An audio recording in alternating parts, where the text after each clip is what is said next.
Aha, we're live! Hello, everyone, and welcome to a special late night Sunday stream. It's me, the Cardconomist, host of the daily live stream. We didn't stream on Saturday. I was having too good of a day off, but today is the end of the day, and I'm feeling pretty good. So, this is kind of a rush stream. I didn't set up anything crazy. I just literally turned the camera on. That's about all I did. So, no prep. I threw some junk cards away. I threw like a huge box of junk cards away. How's it going, Mr. Sas Hunderscore? How's it going, man? It's my side. Neil S. is here. Mr. Muhammad's here. How's it going? All right, man. I had a busy day today. It's my wife's birthday tomorrow. What are you guys getting her? John S. is here. What's up? Mr. Miguel's here. Kyle's here. Mister, I'm always here. Dude, I didn't turn my fan on. I'm so dumb. Let me turn my fan on. I'm going to die without my fan.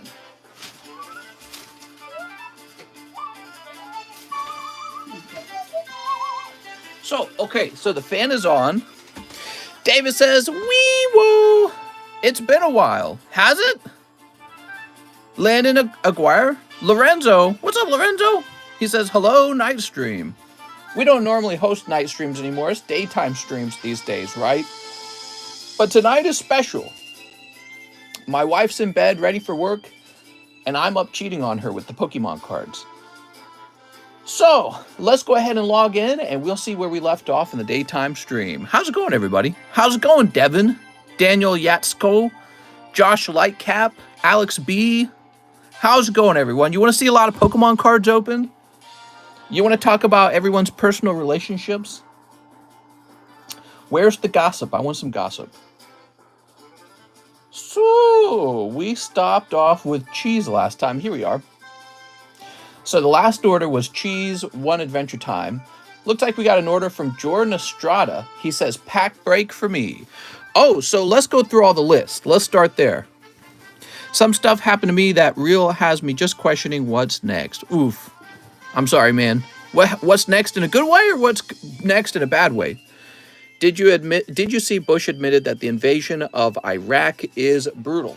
Yeah, he had a slip of the old waggly tongue. I don't know if you guys remember, but George W. Bush, he was terrible at giving speeches. But I'll show you guys what he's referring to. Here we are. Can we get the shorthand version of it? All right, this one's 44 seconds long. It's called Bush Gaff. All right, here we go. Bush Gaff. I love Bush Gaffs. Don't you guys love Bush? One in the hand is better than two in the bush. Russian elections are rigged.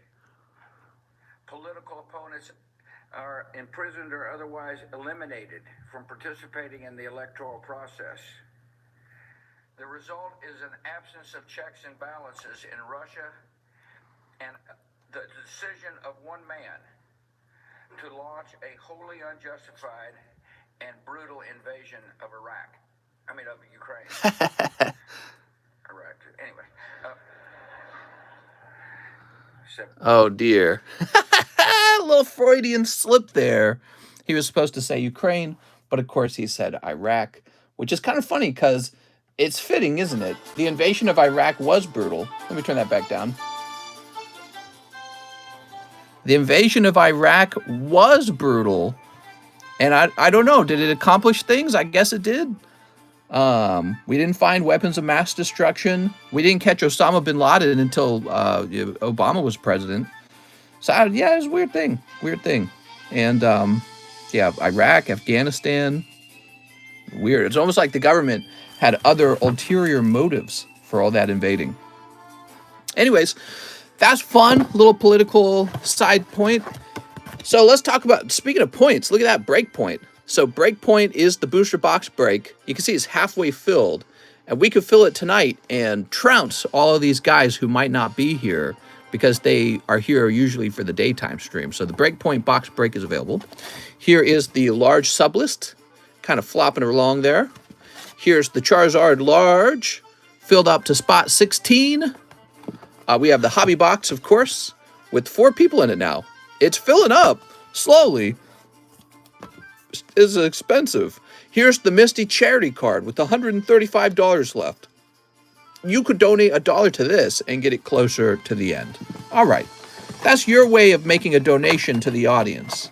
I can obviously donate things all the time if I want. I could donate this Celebi here. It's not Celebi, it's Celebi, mister. Come on, say it right. Mister, when submitting a card to be graded, does it have to be in a clear sleeve or can I have the back to it? If you're submitting to like PSA, I'm sure they will accept cards that are in guard sleeves, but I would do a penny sleeve personally. All right, so the pack break has 4 people in it. Of course, now it's going to be 5 people, and there's only 9 spots. But it's an especially expensive pack break, isn't it? It's an especially expensive pack break. So the first order is Joran Estrada jumping into that pack break. Here it is. Crystal Guardian. Here we are. There's plenty of very expensive reverse hollows we can pull out of this set, which is why people are interested in it. Here we are. Warp Game says how much?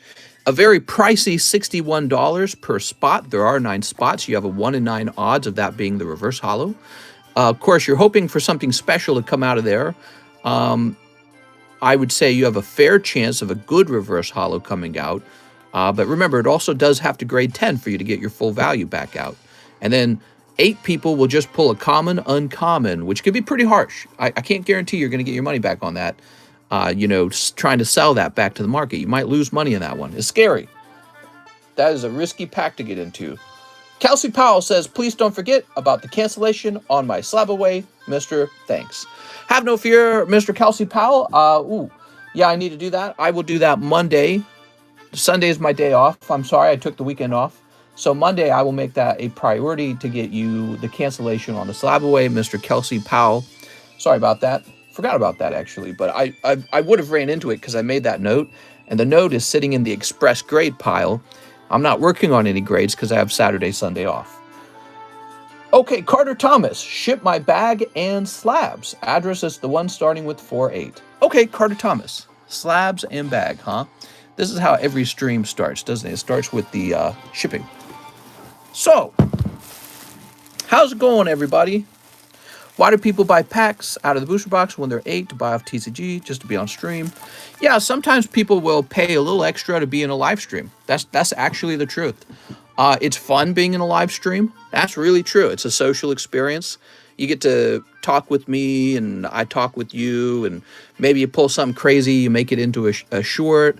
And then that moment, if it's a really epic moment, kind of gets, saved on the channel as a short. And that's pretty cool. And some of these shorts actually do go viral. We had one that broke 100,000 views pretty quickly. It was a Fortnite opening. So, that's a cool thing. The other thing is maybe you just enjoy watching and you want to support your favorite streamer. Well, one of the cool things is that unlike, let's say you're watching your favorite Minecraft streamer and you just send them $40 and you get nothing in return, right? Well, send me $40, you actually get to open up booster packs. So, there's people out there that just want to support a streamer they're enjoying. That's really all it comes down to. All right, Carter Thomas. So, he also wants his slabs shipped. Well, let's get you a label, Mr. Carter. Not too complicated, I promise. Let's go ahead and grab your address. Haha. All right, so we've got your address, and I'm queuing up a label. Let's see.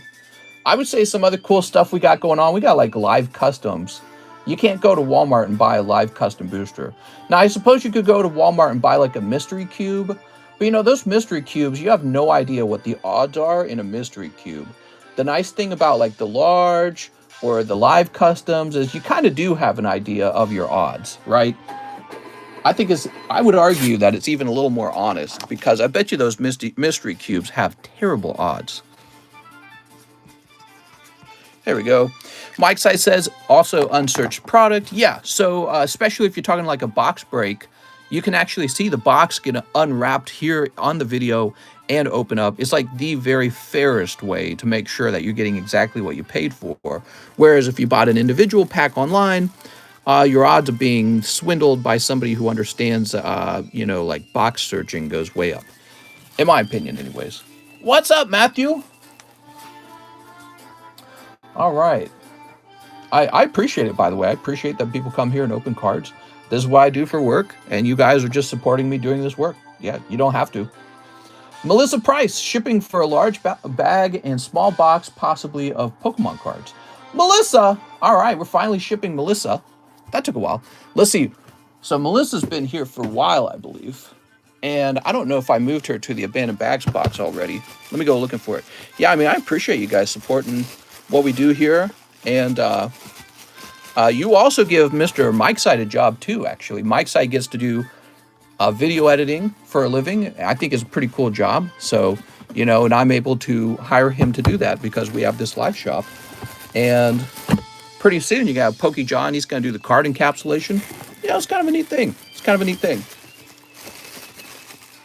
See Michael Cusick, Midnight, Cute Charmeleon. Buying from Mr. means you're buying authentic product. Well, I don't want to say everyone has an authentic product. Most people probably do have authentic product though. You know what I mean? But you know, it's just a fun thing. It's a social experience. It really is. Super excited, says John S. I'm super excited. Let's see. Still looking for Melissa Price though. A lot of MI names. Miles, Muhammad, Morgan John. Oh, there we go. Whew. Wow, we had that bag for a long time. I was going to say, where did Melissa go? Thanks for being you, mister. Thanks, Snacks. I'll discord you on my updates. Mister is the only place to put slabs on layaway. Yeah, that's true, actually. We do offer some cool stuff like layaway, for example. Look at these cards she's got. Ooh, you got Charizard, Orbeetle, some Hollow Sarud, Lugia Hollow, Gyarados GX Colossal. Look at this, we sleeve these up too, isn't that funny? Bearscuda sleeved by himself. What were we doing back then? Orbeetle, Flareon, Pikachu, Heatran, Doublade. Here's Jirachi. Ooh, I like your Bulbasaur. Oh, oops. That's sleeved too. Isn't that funny? We were sleeving a lot of hollows for you, apparently. All right, cool. Grab this real fast. Whoop. All right. Miss Melissa. We got all these lovely cards. Wonderful. Let's get you a label. Shipping for a large bag / small box, possibly, of Pokemon cards. Huh. A box? Did you really have a box? I don't think there's a Melissa Price box. I think I would have remembered that. All right. So your address that I'm using is the 4-3 address. I don't know if you're watching right now, but we're using the 4-3 address. What's up, Bogart? It's a bit of a heavier bag. I don't remember if she has slabs or not, but we will, of course, look for them. Yeah, it's an old bag. Haha, there we go. So we'll get that shipped out. Okay, and now we have Kelsey Powell. I'm still waiting for the cancellation on Lugia. You said you were going to do it after the stream. You forgot. Could you get it done today? No problem, Mr. Kelsey. It will have to be done on Monday because I will probably go straight to bed after this, okay? But Monday, it's going to be a priority for me to get it done before the stream, all right? All right. Here's Super Dan. Pre-order for next stream, Super Dan Kiwi, Towards Slab Away, and One Evolving Skies. Oh, One Evolving Skies. How's it going, Houston? I am new here and a new member, and I love the channel. Thanks, man. Dush, such kind eyes. Yo, mister, just got done with a walk. Saw a big coyote. Ooh, very fancy. So fancy. So Super Dan needs $30 paid toward his slab away. You got it, man. My wife and I want to take more walks, but man, there's not a lot of places to walk where we live. So we're thinking about moving. We got to move to a new house is what we're thinking. And there's some other houses out here to move to for sure. So this will come down to 1014.5. There we go. Super Dan has been updated. Let's go ahead and open up this pack. All right. I think it's time to change some music, don't you think? Maybe Delfino Plaza. That's a good song. Oh, wow. That's a snipe, dude. Look at that, everybody. Picking up Zinnia's Resolve. Very easy. Pokestonk right there. You've been there a year this month. Oh, look, it's a random Sunday night stream. What's up, Rusty Bone? You guys just moved in there. Move again? Would you keep this house? I don't know. I don't think we can. I don't think we're that wealthy to hold on to two houses at the same time like that. Although I talked to my wife about potentially renting it. It could be like a vacation unit for the summertime. But yeah, so one of the things we've learned about Lake of the Ozark, we've lived here one whole year now, and really you don't get to use the lake until the weather's nice. And the weather's now starting to be nice. And we were just talking about it. It's a real problem that there aren't enough nice places to walk out here. So we want to we're talking a lot about moving to a house on the other side of the lake, and we're pretty set on doing that. So, yeah, I'm gonna have to start saving up money for down payment and just watching the market real careful. I don't know what the market's gonna do, but yeah, we are interested in picking up a new home, probably on the other side of the lake. I ordered 100 penny sleeves. What? So, Super Dan, did you already have a bag, Super Dan? I don't remember. Yes, you did. Haha. 3-car garage, boathouse.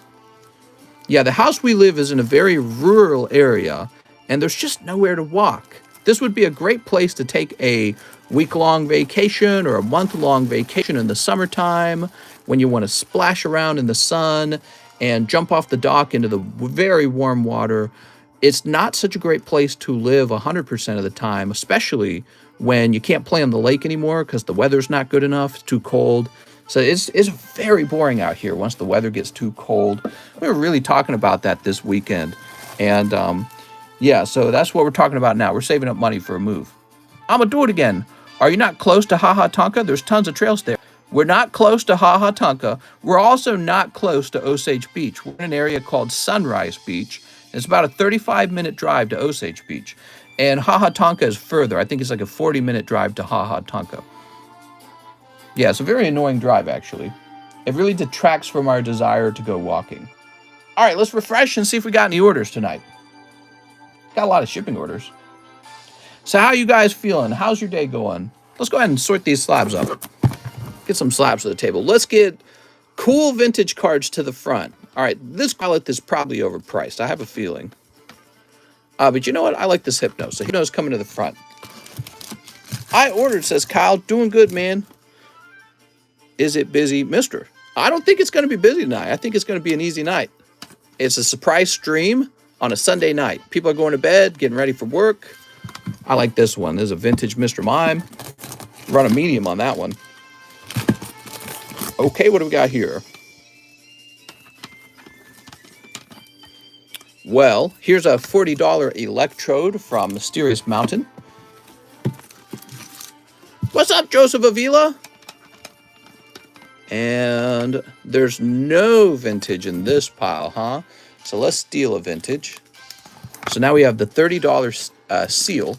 This seal's been with us for a while, the Shadowless seal.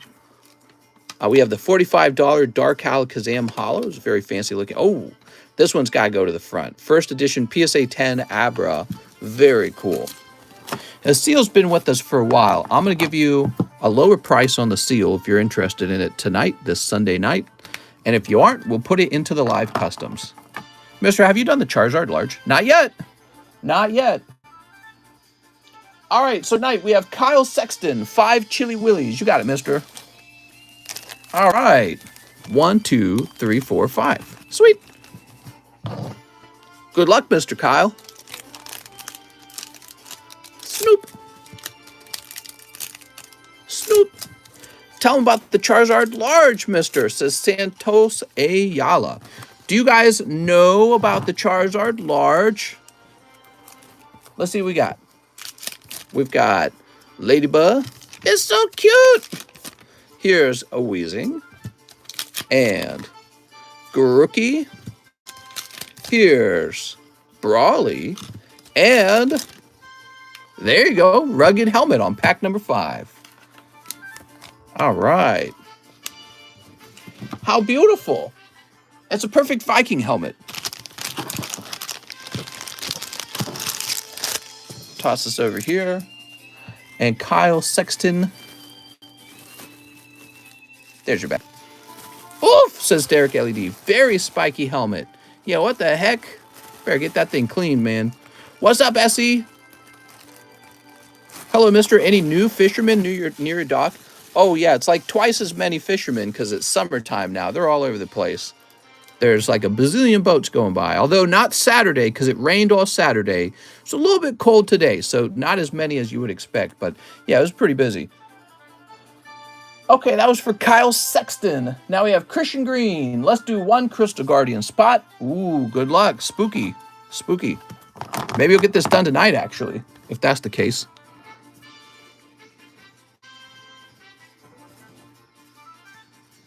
Christian Green. All right, place you over here.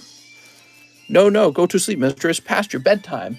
What? You can't tell me when to go to sleep. Come on, Dad. Let me stay up. Let's see what else we got for music. Legendary Air Ride.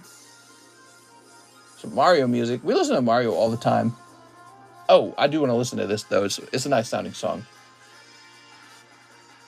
So Christian Green, one Crystal Guardian, and Breakpoint. Oh, I see. I see. So Breakpoint is the box break. And it's an XY Breakpoint. Probably the last time I'll host Breakpoint for a long time. I don't see myself hosting this many more times, given how expensive it's gotten. Probably going to focus more on Roaring Skies until Roaring Skies is more expensive. Here we are. Still accepting positions for mod? Yeah, you're the new mod. Breakpoint Scissor Chase set. It's a cool card, man.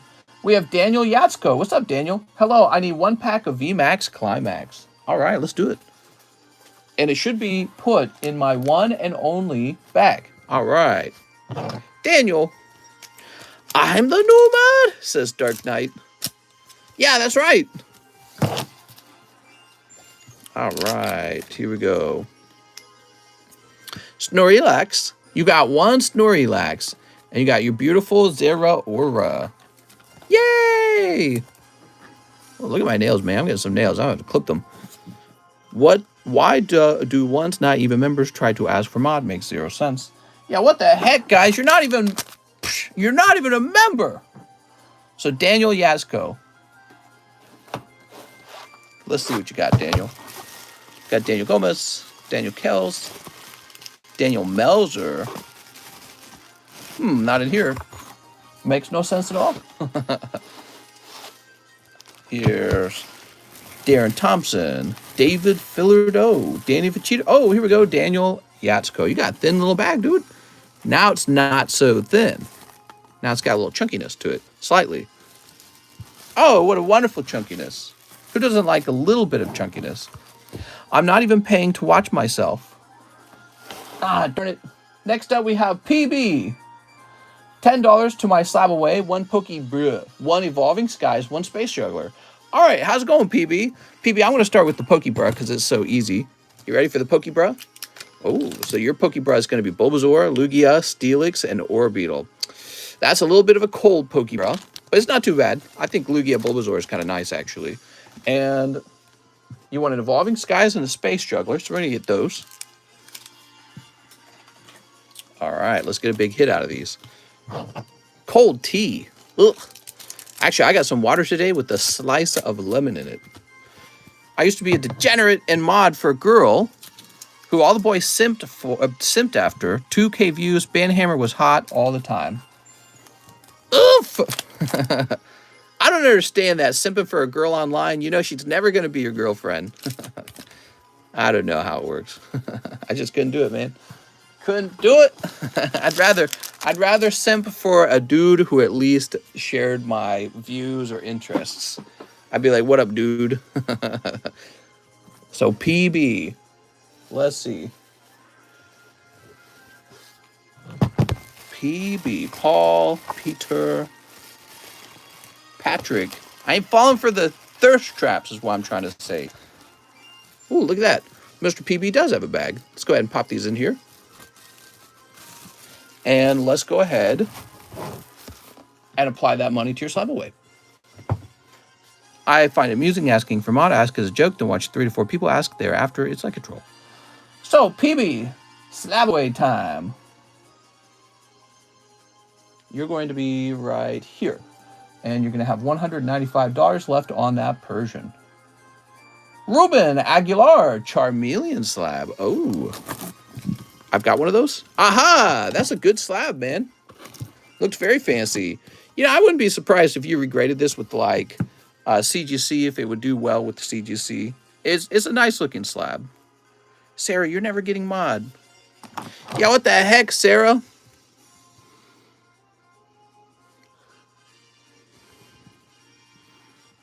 Ruben Aguilar. Just hold on to it and sell it to Zach. Oops. All right, let's go ahead and refresh. Mr. gets the Let's Get Slab sale. Okay, why not? We'll go lower on the electrode price. Electrode will be 30. And we'll go lower on this Hypno price as well. So we'll make the Hypno price 50. It's a Sunday after all. All right, so when you see the marker up there, they're clearance, okay? All right, cool. So we're logging back in. Short line tonight. Not surprised. We've got Peter Waddington. What's up, Peter? Wow, I haven't seen you in a little while. He says one live custom. Well, let's see where the live customs pick back up. They have not been touched since the last time we streamed, and it is. Oh my God, dude. Oh my God. One large for Peter Pumpkin Eater. You ready? That's pretty nice. All right.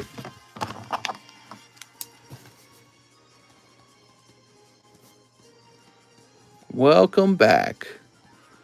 I don't even remember where your bag was last. It's been a while. So you're going to go on 17 over here. Peter Waddington. Haha. Yeah, that's pretty good. So you ordered one evolution as well, huh? Oh, the pricey evolution? Yes. Damn, dude. You got it. You got it. Let's see if you get double lucky. People love evolution, man. They just don't give up on this set. What's up, Mike? Dark Knight, a new member. Woohoo! Rattata, Weedle, Voltorb, Poliwag, Clefairy, and Beedrill, and Flying Pikachu. How nice. You got the Flying Pikachu, man. All right. Suppose I can throw this away. Cool. Now I just got to find your bag. So, I don't remember. Did we have you in your own box? Was Peter in his own box? Let me check and see if you're in a box up top. Justin over do Jet, J Hustle. I'm never going to remember that those are up there. What the heck? Ah, yes, Peter Waddington. Dude, you got such an old bag over here, man. So here it is. Peter Waddington. You got all these sport cards over here from that old break. Crazy, man. You're saying both? You also have a bag? I don't know if he's saying he also has a bag. Who's this? Andrew Solis? Weird. Dude, I gotta get rid of those random bags up there. It's not good to have those. Patrick Strader is here. 60 to my slab away. Patrick Strader.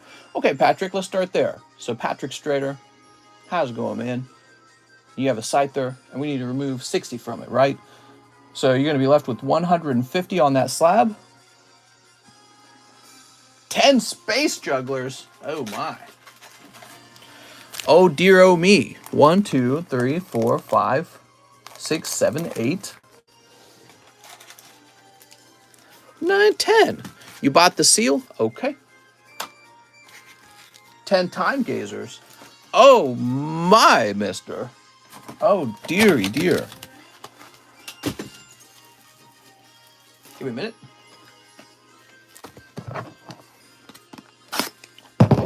Slashing these up.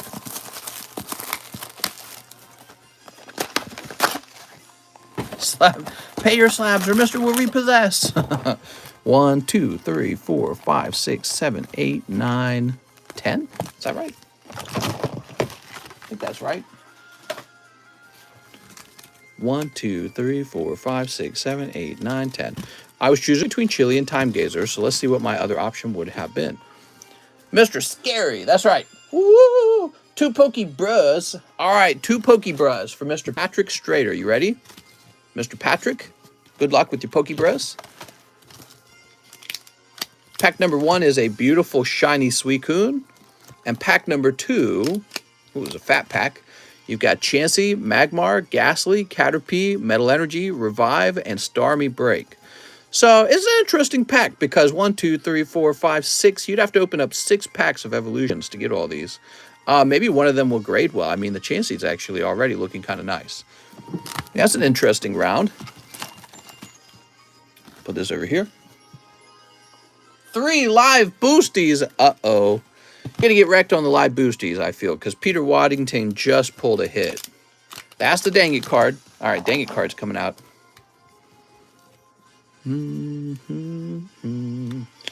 Wow, Dang It card's up to 34. That's pretty wild, actually. Howdy, partner, says ProCod. What's up, ProCod? Okay, so this goes back here. 2 more, huh? So you also pull Deerling and Abomasnow. So that's a rough round. That is. And I'm going to toss you a gift because it is Sunday, the Poke Lord's Day. And so you're going to get a free one just because I'm in a good mood. And that's going to be this beautiful card right here. So you're getting a Rainbow Shaman. Okay, so it's not as bad, but it is still pretty bad. But it's not as bad. But it's not as bad. So he says, bulk grade for 3 of my best cards. All right, you got it, man. You got it. 3 bulk grades, but first we got to open these cards up here, and we'll see what you get. That Suicune and the Shaman are going to be considered, actually. Too bad about the live customs, huh? That was pretty rough. Peter Waddington came in and sniped. He's no fair. What? Is Sunday a discount day? I missed the meme, or the memo. No, Sunday is most definitely not a discount day. It's just a regular day. And but it is my off day, and that's about it. How nice. Isn't it nice to have off days and still go to work? Didn't really have anything to do. It was nighttime. My wife's going to sleep for work. Oh, what's up, Vicious Karma? He says, I love you, mister. Aw, don't tell my wife. All right, we've got Cleavor. He gonna chop you in twain. He gonna cleave you in twain. I think that's how it goes. Just made your first order. Oh, very cool, man. Can't wait to open it. There's a little bit of a wait time because there's gonna be some orders ahead of yours, okay? Here's the Sneasler. Looking a little derpy. I think Sneasler looks derpy, right? Ran for Mod. Welcome, brothers and sisters. Cold. And Beedrill, Buzz Buzz. That was the 10 Space Jugglers. I remember when you had no life, would stream for months without a day off. You have to work to live and not live to work. Well, I'm still kind of doing that. I took Saturday off, but here I am. I'm working on Sunday. That's a 6-day work week. Most importantly, I typically start work at 8 and finish around 7 p.m. or 7:30 p.m. So I'm doing about 11 hours a day. Not today, though. Today, no shipping, no card grading. But I mean, the other days, very busy. All right, what we got? Oh, picking up Dialga, man. Congratulations. All right. Origin Dialga. Cold. Cold. Gotta make that Pokebank, man. Can't have a sexy wife and a sexy home and a sexy boat if you're not working 7 days a week. Here's Samurott. You're insane, mister. I'm out of my mind. I'm out of my Poke mind. Here's Magnezone. Ooh. Boop. All right, cool. Cool. So that's for our friend Patrick Strader. Now, what we need to do next is decide what 3 cards to grade for you, right? That was part of the order, is you wanted 3 card grades. We better help you pick out some good ones, huh? Here we are, Patrick Strader with 1,000,000 hollows. I'm just going to pick 3 hollow cards, okay? There we go. This is basically just bulk, man. Bulk, I say. It's from hell. All right, so what do we got? What do we got? I'm looking for cool stuff. Heatran's in there. Tag team. Groudon. Eevee. Ooh, that's a bit... Ooh, that does look nice. I think it's slightly off center. Clay doll. Oh, that's a what? What? This is a blue deck, huh? We might have to send that one. I like the Wigglytuff, personally. This is a little bit of a dirty card. That's a rainbow. Oh, that looks nice, too. Let me look at it. No, it's a bit fat on the bottom. I do like this. I do like this. I like the banned Gengar. I think everyone should grade at least one banned Gengar for their collection. The Pikachu, it's nice. Zapdos, Screen Deck Zapdos. This is nice. Might not be a 10. Halucha Melanie is not bad. Scratch and Sniff, that's good. So, okay, so you're running into a deal here. Oh my God. Well, you are, I can already tell you, you've got more to grade than you can handle. So our goal is to just pick the 3 most expensive, probably. Grade me the Gengar as one of them. Yeah, we're going to do the Gengar as one of them, for sure. So Gengar is going down. And then we have our choice of these 3 cards. I feel like doing the Steelix and the Pikachu as well. These are great picks too, but those are newer cards, so it's just a little more fun. The Gyarados, if that could grade 10, would probably be worth a lot. If it could grade 10. So it's a little off center, okay? What set is Steelix from? Dark Phantasma. The new set. Pikachu, always a good bet. I'll grade more, just not today. I don't have monkeypox symptoms. I must be asymptomatic. Oh my God. So I believe at this point, Patrick Strader, what I would like to do, I'm going to actually grab your Pokemons here.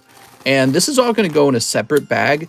Now, this is important, Patrick. Whenever you ask to ship out, you will need to tell me that you have a junk bag of holographic cards so that I can go grab it. This is going to be stored off the table because I just can't afford to have all this on the table. There we go. I really appreciate all the orders, though. I know you can only make a bag so fat from all your orders. But these will not be stored with the precious hit cards because they're not quite as precious. But we'll write your name here so there's no confusion. Patrick Strader. Yes, just remind me you have a junk bag when you ship, and I will retrieve this from the junk bag box. We have a box just for these cards. And away it goes. Perfect. And this is going to go back over here. Haha. And now, I'm out of, I need to get some more of these semi-rigids. When you think about the Ditto Peel card of the new Pokemon set, I haven't seen it yet. I got monkeypox 4 times today. I'm going to need a monkeypox stimmy check. What do you guys think? Dude, if monkeypox stimmy checks come out, I'm going deep on Pokemon. Okay, here's Steelix. Actually, I don't know what I'll do. I don't know what I will do. There we go. And there's the Gengar. I will be very scared. Haha. The government's going to say, oh, we're having stagflation. We need to spend more money to get out of it. Hey, mister, are there any PSA 10 EX era cards on the table for sale? EX era? You think I just have EX era laying around for you, mister? You think that's how it works? We get cool cards from time to time. I mean, look, here's a cool card right here. This is a 10 first edition Abra. That's pretty damn cool. Here's another cool card. Now, I know this is not a 10, but if it was a 10, it'd be probably like $10,000. Who knows? Nobody wants to sell PSA 10s of the no rarity symbols. But that's a 4, and it's only 300, which I think is quite good. So, yeah, I mean, we get cool stuff to the table, but I wouldn't expect a lot of the EX era cards because they're too rare. And I wasn't collecting them at that time period. So these are returns, is what they are. They returned from my personal collection that I was grading, about a year and a half ago. So I was sending these in. I was submitting these, and then they came back. There we go. Why is the Gengar banned? Because it looks like he's getting a good old BJ from this girl right here. Look at him with his eyes rolling back, big smile on his face. He's like, oh, yeah. He's getting the suck, man. There we go. Patrick Strader Card number 3.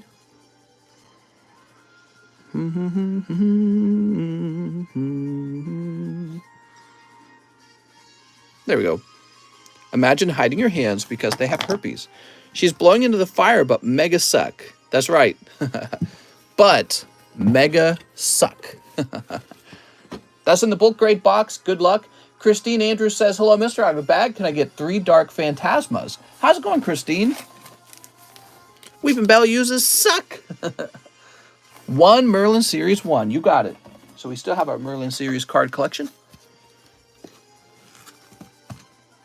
Okay, let's open these up. We'll start with Dark Phantasma. Gengar Muck is high in protein. Oh my God. We're not going to be making those arguments, are we? Pack number 1. It's healthy for you. Here's Crobat. And Beautyfly. Yay! That's kind of cold, actually. I'm sorry. This is why I say, oh, very good. Okay, let's see what we got here. I'm going to go ahead and tear from this side as well. There we go. Maybe this will work a little better. There we go, that works. All right, what do we got? What do we got? Charmander. Ooh, Nidoqueen. So cute. Hard to get a 10 on these stickers, okay? So if you get a nice looking one, if you get one that appears to be well centered, send it out. So, Christine. How's it going, Christine? Oh, is this it? Yes, Christine Andrews. There we go. And there's the Nidoqueen. It's Nidoqueen! Come on, man! Not Nidoqueen! Roberto Bahena is here. Can I get CGC 9.5 Pikachu? Oh, yes, the Pikachu. You are taking my last one, I believe, and then I'm out of them. He is a nice little card. Is he still on the table? I don't know if he's still on the table. I think he got removed from the table just the other day. You know, I try not to keep too many cards at the same time on the table, so I'm always moving them on and off. But here he is. We found him. Okay. Not a surprise. These all sold quite quickly. Thanks, man. I appreciate it.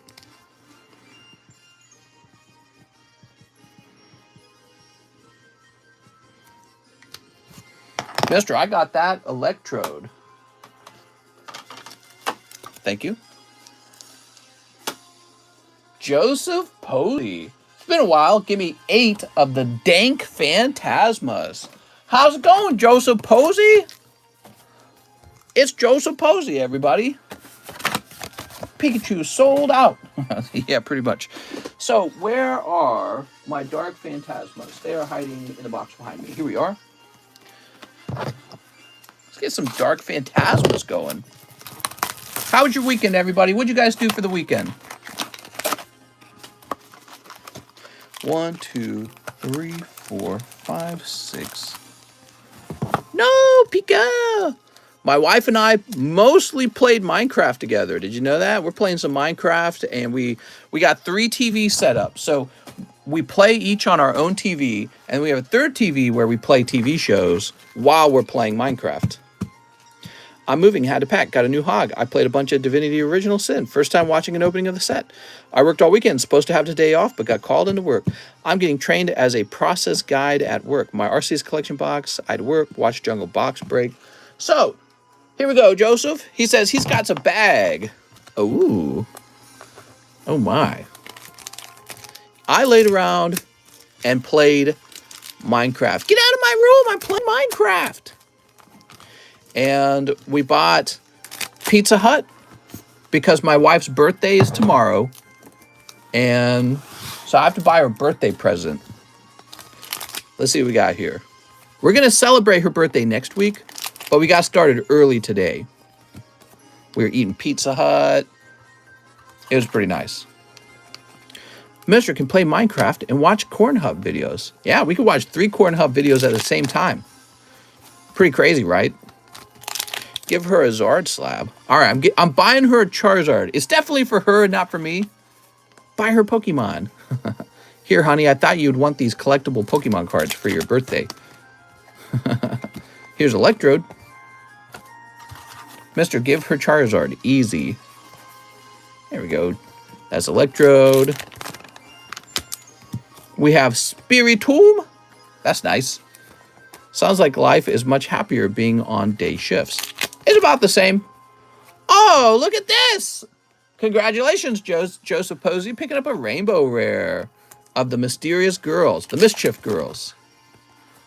And Hollow. All right, not bad. Got down the last pack too, huh? What kind of gifts do you give your wife? Whatever she wants. Boop. Neither of us usually ask for much for Christmas or birthdays or anything like that. The problem is we're both pretty capable of buying anything we want.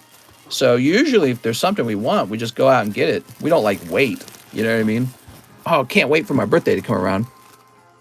Every woman's dream birthday gift, a flaming lizard. That's right. Honey, I did it. I bought you the thing that I like. My wife just wants food. I know. Ugh, women, they just want food. Okay, there we go. Who is this? It's Mike's side. One breakpoint booster. One breakpoint spot. All right. Good luck. You're on 18. Yeah, we went out today. We did a little shopping. We were researching homes for hours. Yeah, we were busy. Cleaned up some kitty puke. That's pretty exciting. Member Matchless Fighters. I member. Here's Joseph Avila. Can I get 12 Chili Willies? Wow. So that has triggered me into getting a fresh case of Chili Willies. So you'll have to excuse me because I need a fresh case of Chili Willies. I'll be right back.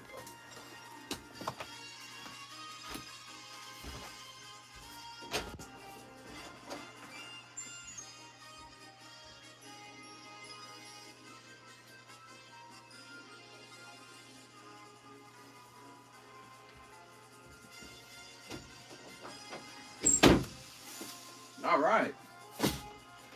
Let me get this cracked open.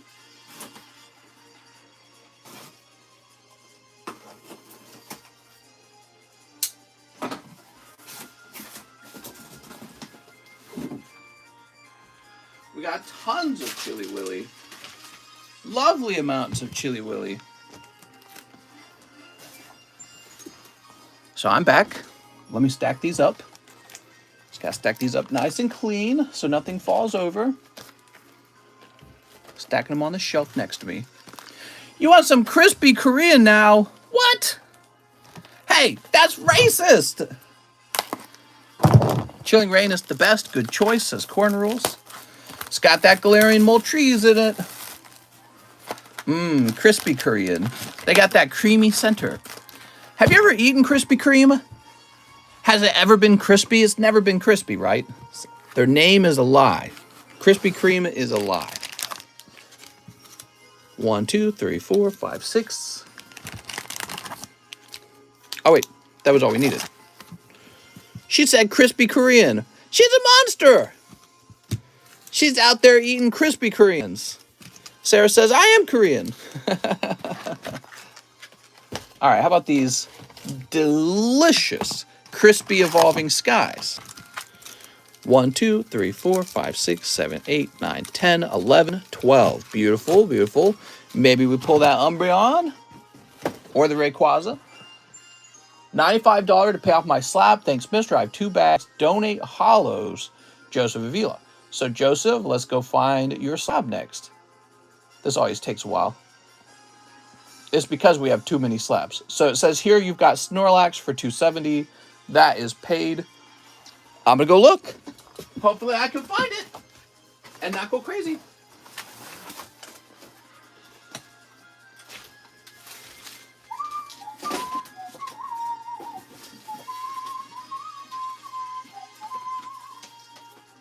I think I might have found it right away. Oh, that was nice and easy.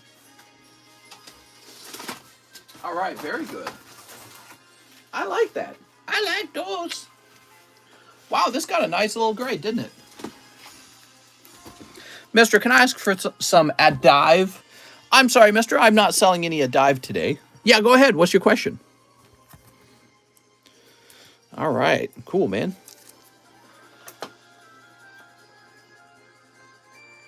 Joseph Avila.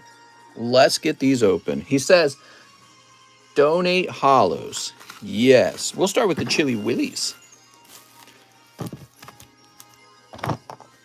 Let's see what we got. You want my advice? Yes, you should put your son on puberty blockers. I Googled Crispy Korean, and it's a fried chicken restaurant in Texas. How do you become a Pokemon master? It requires chairs and whips. And you say, get back, Charmander. Sneep. And sneep. And did you guys see that rant by Bill Maher? And he's talking about, he was basically saying he didn't agree with puberty blockers. But, you know, he does it with a funny monologue. But yeah, that kept popping up on my TikTok. It was like every 20 posts, it was somebody reposting him talking about that. Let's say some who has been with you for your entire life, but they do something unforgivable. What do I do then? Break up with them? Easy question, easy answer. No, I'm guessing they cheated, right? Is that the deal? If it's not cheating, then just forgive them and move on. There's no such thing as an unforgivable thing, unless they like killing your kids or something like that. If you're talking about cheating, I don't know. Do people really work through cheating? I'm an aggressive person, so I would probably break up and move on. If you feel like you can forgive them, just forgive them, I guess. But don't be surprised if they do it again. All right, let's see. So Joseph Avila, justified gloves. Devin, cheat on them with me, big fella. Rand, that's harsh, bro. LMAO, never go back to a cheater. They will cheat again. Joe Biden said Americans are so frustrated about inflation, I can taste it. Oh my God. It's a strange choice of words. Here's Lipard. Would TCC open a shop? Also, would TCC do a Pokemon tour? Maybe someday. Here's Lipard. Maybe someday. We got Volcarona. Here's Doug Trio. Here's Metagross. Gross. Look how gross this guy is. Very gross. Okay. Here's Path to the Peak. Going back to a cheater is step one to admitting you're a chuck. Hair cross. Teleprompter must have malfunctioned.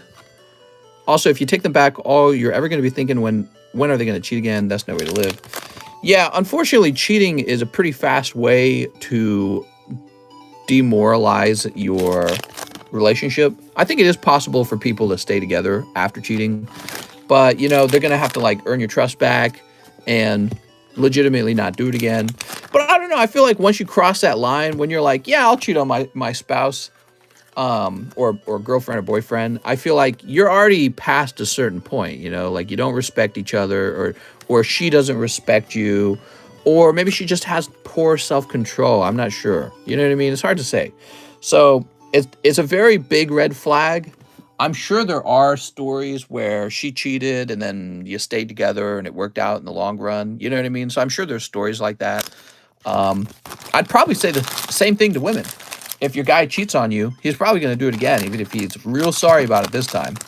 Blaine says the swinger life. Yeah, that was what I was getting to. I was going to say, if you run into a partner who's kind of into the swinger life already, I think that people with that sort of personality trait probably don't get affected by it as much. The high possibility of getting caught. There's no excuses to cheating. It's okay. Companies don't even care about cert. I'm a T3 NO3 engineer with 0 certs. Brawley doesn't get cheated on. That's because Brawley is a wife beater. Bad Brawley. Go back from whence you came. Brawley, straight to jail. He disrespects women, straight to jail. All right, let's see what we got. That's why he's called Brawley. He has no self-control either. Let's see. In court, he just says, I blacked out, and when I woke up, I'd accidentally punched her. You should offer free grading for people that pull a card valued over $500. No, I feel like that's a bad incentive. I feel like, you know, if I do that one time, it's just going to become this thing that's, I don't think that's fair. Let me put it this way. So let's say somebody pulls a really hot card out of a booster box that everyone's opening, right? Well, why should the guy who gets the very best pull get the free grade? Wouldn't it make more sense if the guy with the more difficult pull, wouldn't it make more sense if he got a free grade to even out his tough pull? So I've thought about that kind of stuff and decided the simplest route is to just say if somebody really wants to grade, they just pay for the grade. You know what I mean? In order to grade your card, I have to get work done or hire somebody to do that work. So you just got to pay for that work. All right, here we go. Let's see. Yeah, I thought about that. I've thought about it. Overcooked chicken, straight to jail. Undercooked chicken, believe it or not, straight to jail. Here's Moon and Sun Bag. Just grade my cards. Get Sunsweet. It's the best of prune juices. I want Fwee Grading. Oh my God, that'd be a great name for grading company. Fwee Grading. Oh my God. Here's Thievel and Dialga. I have an opportunity to make more on a salary. I can change my job, closer to my house. Here's Ice Cube. Here's Rayhan. Here's Slacking. What do you think about open relationships? Nowadays, people come up with multiple different personality traits within themselves. I mean, okay, so what are you talking about with the open relationship? Are you talking about your girlfriend has sex with 5 dudes and sometimes you? That's not an open relationship. She's just using you. You know what I mean? I don't know what an open relationship means. All right, what we got here? What we got here? We got Wobbuffet. It's Genesis. How's life going for you, Genesis? Open relationships seem like more hard work. Here's a low Tad. Ultimately, you know, the family unit is one woman, one man, because they're able to make a baby together. If you're into like an alternative lifestyle and it works for you, I think that's very cool. And I don't have anything against it at all. But, you know, I think sometimes you get these dysfunctional relationships and people say, oh, it's just an alternative lifestyle. Is it though? I don't know if it is always. Boost Shaker. Woo! It was all worth it in the end. There we go. And finally, Vigoroth. I think that's a tough round, Mr. Joseph. You picked up a full art Brawly, and then you picked up a golden Boost Shake. So in theory, had those cards been like Moltres and Umbreon, your pull rate would have been fine. But since you pull a Boost Shake and Brawly, even though the pull rate's fine, the actual pulls were bad. Very tough, man. Toss this over here. And then let's find your bag. Joseph says he has 2 bags. I suspect you're up here. No, did we get you your own box? Joseph Avila have his own box? Let me check up here. I feel like maybe you don't have your own box. Oh, you are up here. Okay, cool. Mr. Joseph, better luck next time. I'm very sorry about your tough pulls, man.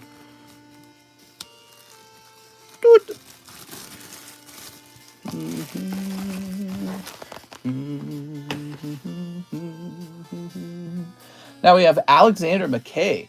Mr. Could I cancel my slab away and get 2 Dark Phantasmas? Okay, let's start with the 2 Dark Phantasmas. Haha. There will be no canceling. Mr. CGC or PSA? PSA. My preference. CGC is cool, though. Actually, you know, I think CGC's been getting a little boost in popularity from the fact that they're catching those fake first edition stamps, right? Where perhaps PSA is not or BGS is not. CGC seems to be catching those fake first edition stamps. That's a very good look for their company. It makes them look like they're the real deal, you know? So that's nice. That's nice for them. All right, Zorark. I always thought they were a serious company, especially when I realized that they were NGC, the coin grading company. I said, oh, NGC. They're the biggest coin grading. They're the biggest coin grading company there is, and so this is like a sister company for them. To have a little sip of my water here. Got a little lemon water there. Very nice.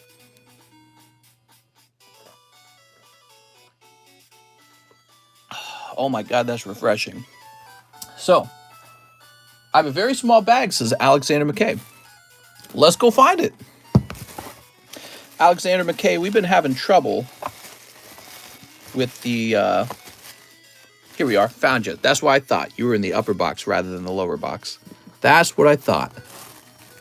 So we found the bag. Now we want to go cancel this slab, huh? Well, that's too bad, Alex. You're trapped with it.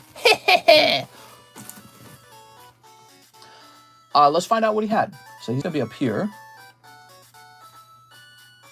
And you had Whitney. Witness me! All right, give me a minute.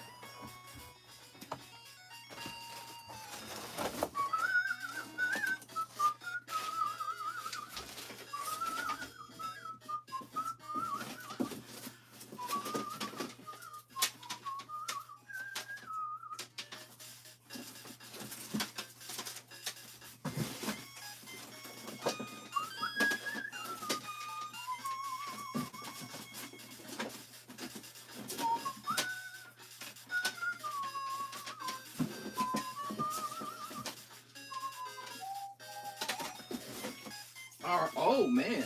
You got a nice card there.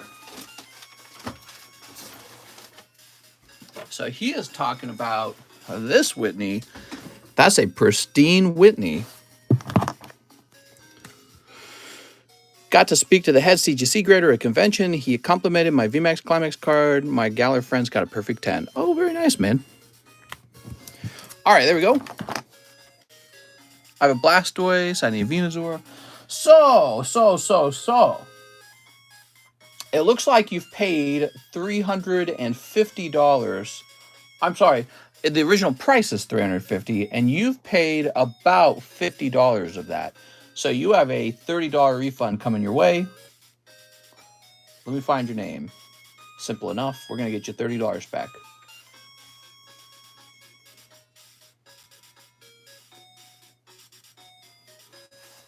Let me grab your email. Oh, I don't think I'm going to grab your email. Let me just go Alexander McKay. Should be simple enough. If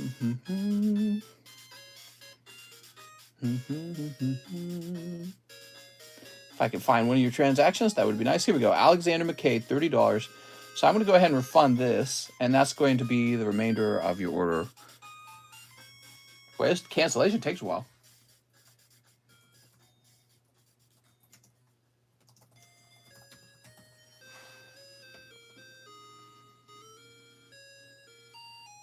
All right, that's done.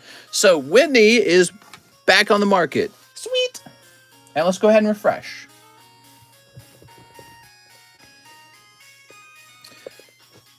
Carter Thomas got his eyes open. So let's go ahead and trade up to the most expensive slabs on the table.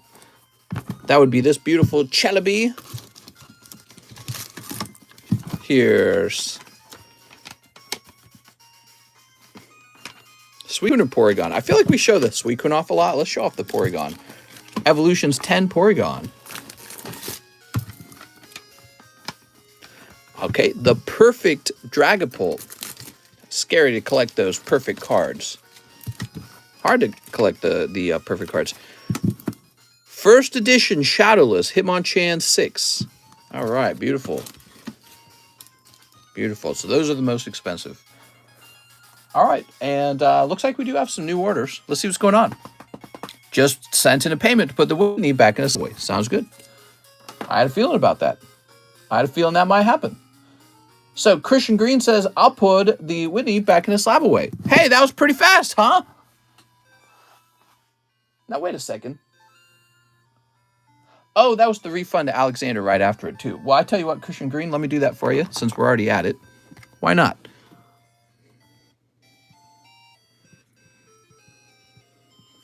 Going out of order here.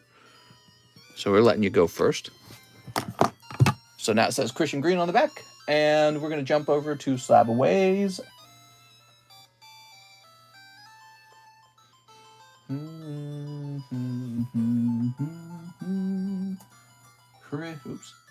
Christian. Oops. Spell it right. Whitney. 350, right? There we go. And this goes right back over here. Boop.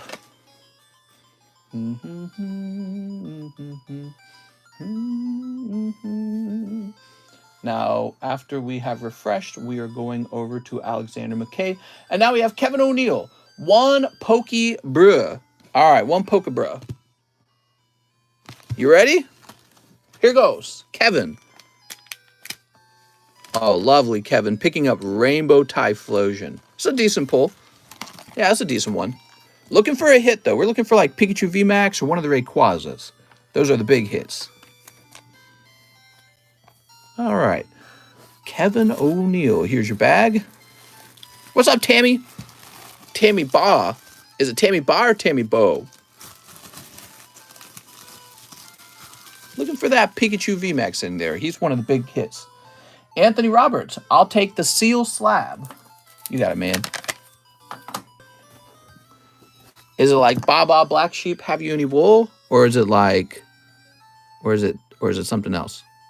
Bo? Anthony. Is it like, and my bow?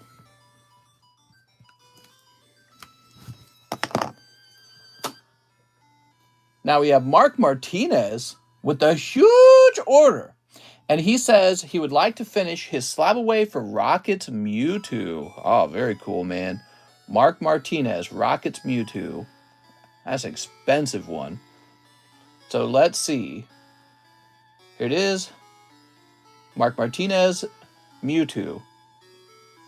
For $320. All right, I'm going to go look for it.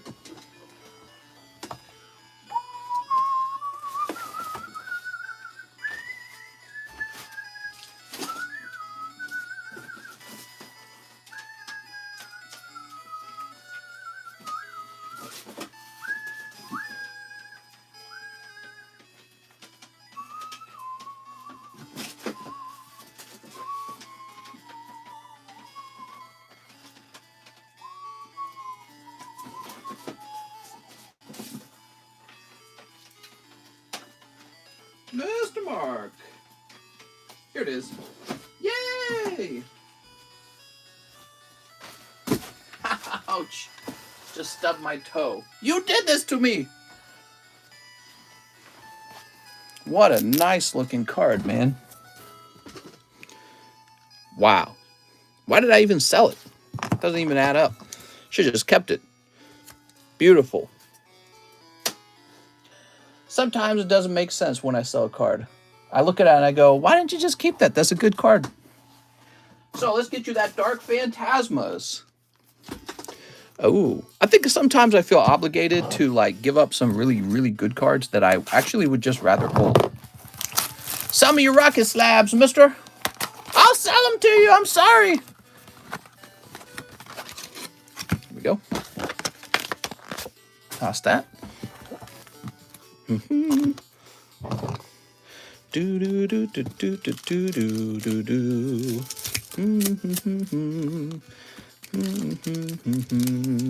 Sneep.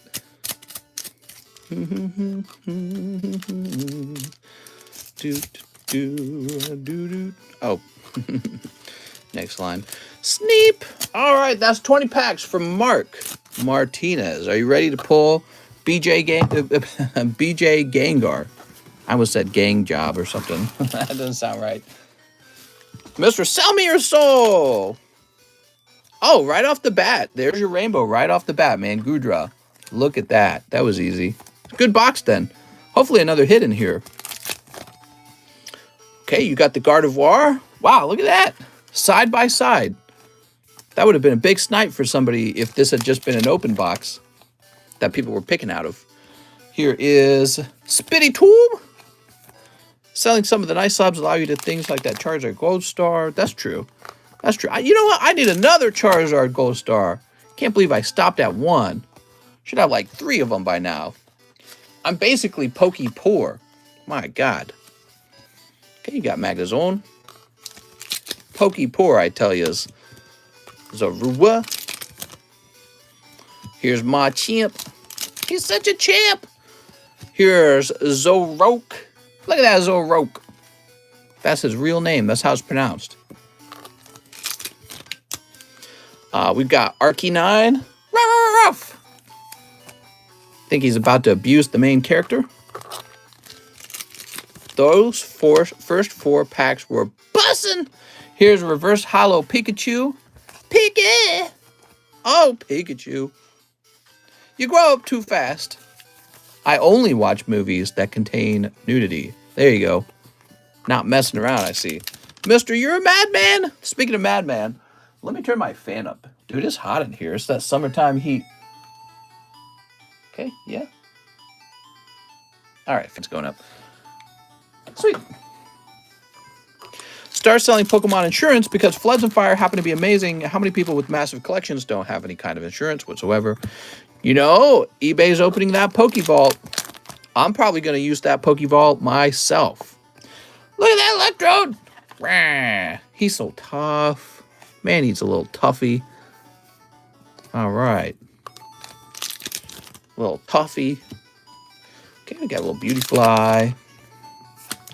We got Snorlax. Yum, yum, yum, yum. He's eating those little crunchies. So crunchy. Here's Enamorus. Very nice.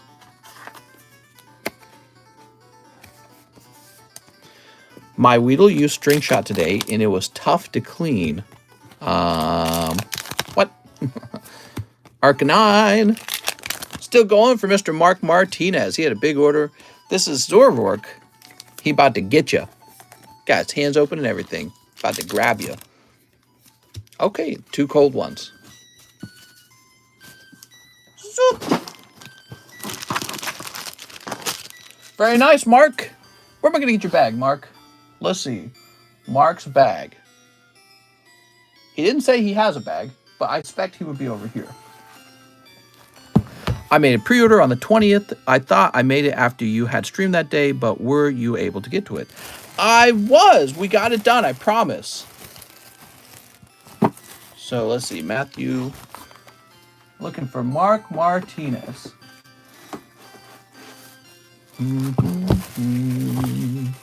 Matteo, Mayuk, Maximilian, Matthew, Marco. Not in here. How about in here? Pancake says, hello, mister. How's it going, man? Okay, not in here. There's one more box. Because there's like 20 MA boxes. Matthew Fowler. My Caterpie used String Shot. Here it is. Mark Martinez. He's got a nice big bag. Overwhelmingly large bag. He says, hey, mister, just donate all my hollows. Thanks. Oh, you're too kind, Mark. There we go. Now, which box will I fit this into, I wonder? Probably the second one with Mario Quintana. There we go. So you have fit into one of the boxes. Lucky, lucky. And we're moved on to Carter Thomas, who says 2 live customs. He also says, I ordered a live shipping a couple days ago, so not sure if my bag is still there. If you ordered shipping a few days ago, then I cannot add this shipping to it, okay? That's how it goes, I'm afraid. Sometimes think I can combine it when it's already in the stage for shipping out. It really doesn't work that way. It would be scary if it worked that way because it would be a high chance that something got mixed up in the shipping, so we wouldn't want it to work that way. Oh, and that's a terribly cold round. So sorry, Carter Thomas. Those live customs, man, they're spooky sometimes. Be careful with the live customs, everyone. They are spooky. They got big hits and big cold pulls. Both of those things. Now, that's fine by me. Wasn't sure. No problem, man. Now, I just don't know where your bag is. I guess you need a new bag. Is that right? Let's get you a new bag. Sometimes the live customs have a big hot pull in there. Sometimes they have a very cold pull. It's not like the Pokebras. With the Pokebras, you always get something. With these, you get a hollow card if you miss, which is a rough way of saying, oops. You know what I mean? Can I get the Lurking Roll? He needs to feed mods and Boat Babes. Yeah, Boat Babes are expensive if you guys didn't know. Boat Babes cost like 10 bazillion. Taylor Sunderland says 4 celebrations. That's fine. We got some celebrations just waiting. 2, 3. First order ever. Please get some first order magic. All right, you got it. Rand says, I haven't been fed in a week. We can't afford to feed you. I'm like the Tiger King. I'm waiting for the cheap meats from Walmart to be brought in from the butcher.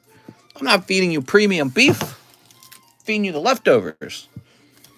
Gas is good, kind of like fire. This is day 4 of hunting for shiny rowlet. All right, what do we got? Oh, Reshiram. Okay, we got Reshiram. It's not bad. Okay, pack number 2. Pack number 2 is, oh, Dark Gyarados. Okay, well, I'm going to guess the next 2 packs are probably just holos. Next 2 packs. Or, you know, maybe like one of the stinky, yeah, like Flying Pikachus. So you got Flying Pikachu. And, oh, look at this. And a Cleffa. That's a hot round, man. You got 3 pulls out of 4 packs. That's actually pretty good. You need to be shirtless with the Pokey necklace to get boat babes. Complete a celebration set so fast. Taylor Sunderland, new bag. Nice to meet you, Taylor. Oops. Sweet, not terrible. It was the easiest set for me to collect in ages. Well, Celebrations isn't a huge set. That's why it's a pretty small set, actually. You could finish it really quickly. All right, so this is Taylor Sunderland. It's going to say 522. Okay, Mr. Taylor. You're going in the T box. I pity the fools. Next up, we got Joseph Vargas. Hey, mister, let's snipe a 1 Pokebro. Okay, Joseph Vargas. 1 Pokebro. Oh, you got a beautiful Lycanroc from Hidden Fates. Nice. 4 Dark Phantasmas. Okay. Here we are, 4 Dark Phantasmas. 3 days. Did you collect all the promos as well? I need to do a first order luck too. Yeah, come on. Where's that first order luck? Joseph then says, ship my bag. Okay, we got 2 holos. Whoa, Mr. Streaming? I'm up and I'm streaming, mister. Well, I've been streaming all the time, but we stream in the daytime now. So if you're used to the good old nighttime streams, just keep in mind, I haven't given up on streaming. We still stream every day, but they're in the daytime now. Ooh. So you should hang out with us in the daytime stream if you miss it. All right, there we go. How nice. All right, so you're ready to ship out, you say. Mister, can I buy a booster box of cards from you sealed? You can if you want. I'm not going to stop you, but, you know, really the fun is opening up the box here on the channel. Here we are, Joseph Vargas, right in the front. That was pretty easy. It wasn't hard to find you at all. What hit for Dark Phantasma? That's a good question. Who knows what the top pull is at this point? Joseph Vargas. All right, we've opened up Joseph Vargas. And print. What made you switch to daytime streaming? It's better for your schedule. It's better for my schedule. It's also better for my health. So that's the real reason, doing it for my health. Okay. Jordan Natividad. 10 battle styles, 1 live custom. You ready? Jordan Natividad. Ah, that's a cold one, Jordan. Then he says 10 battle styles. Let's get it. 1, 2, 3, 4, 5, 6, 7, 8, 9. Oh, dear. Oh, dearie me. Give me a minute. Have you ever done a 24-hour show just for fun? Yeah, I've done that on my other channel, The Game Economist, and it wasn't worth it. It was terrible. Yeah, I didn't make very good money from being live for 24 hours. I felt very tired and burnt out, and like I wasn't having a good time. I don't feel like the audience was having a better time. I don't think we're going to do it. The worst part is YouTube didn't even save the stream. So YouTube got rid of the stream because YouTube does not save streams that are 24 hours long. Save streams that are up to 11 hours, I think. Mister, did you open my Adventure Time? I did. You were right at the end of the previous stream, and we opened it up. And unfortunately, it wasn't anything crazy. I wish it was. All right, sleep.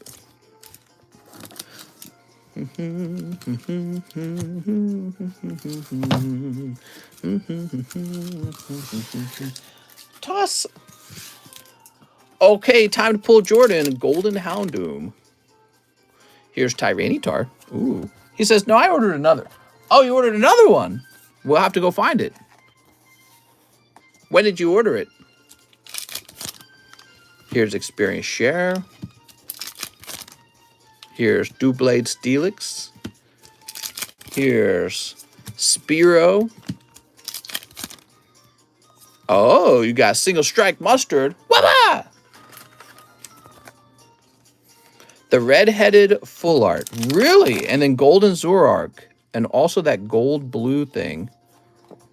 Gold blue thing. Don't know what you mean. Gudra? Do you see yourself doing this forever, or are there other things you wish to do? No, I'm pretty set. I really like Pokemon cards a lot. So I don't really see myself doing anything other than this. This is about it, man. All right, we got Golbat. And Electivire. Wonderful. This is it, man. I am very happy opening up cards, and especially trading cards. I love card trading. So donate the hollow, says Mr. Jordan. So Jordan, that was 10 packs, and you got 2 pulls, one of them being a full art. Ditto sticker cards to the moon. Pokemon's is forever. All right. What's crazy about cards is that there's always something new to open, and you can expand into other card hobbies. So I think I was skipped, says Cheese. Let me just look through the rest of the line, Cheese. Nope, you weren't skipped, and it's not even close to being your turn yet, okay? So, Cheese, you have quite a few people ahead of you. I'll just read out the line, okay? So give me a minute. Maybe it's a little busier tonight than we anticipated. So Sarah Chand, Kyle Sexton, Zach Patch, Edgar Lazarin, that's Rand, Jordan Estrada, Christopher Thompson has a pending order. Sorry, Christopher. Joseph Avila, Mr. Miguel Vasquez, Chris Bates, then Cheese, Patrick Strader, Eddie Jimenez, Alexander McKay, that's his refund, and then Christian Green, but we already did Christian Green. All right, so actually next we have Sarah Chand, who needs a Juggler, a Gazer, and a Phantasma. How phantasmic. All right. 1, 2. They're going to dox me. Let's get that Phantasma. Yeah, do pre-orders for Astral Radiance. Oh, I suppose I could.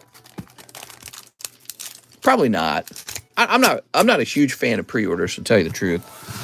I don't know. Would you guys prefer pre-orders? It's hard for me to say. So there's a War Beetle. Probably gonna have Astral Radiance on Monday or on Tuesday. So we're pretty close to it. Here's Parasect. Beautiful Parasect. That's for Sarah Chand. Thanks for stopping by, Sarah. Soup. Now we just gotta find your bag. Sven, Sterling, Sean. You have a bag, right, Sarah? Sammy, Sean, Sergio, Scuffed Prod, Steve, Sage, Steve. Let me check it. Maybe you got a bigger bag. Wait, Astral this Monday or in a week? It's possible I get it this Monday. Sean. How big of a bag you got? Is it a small bag or a big bag? A big bag, yes. Oh, okay, let me check up here then.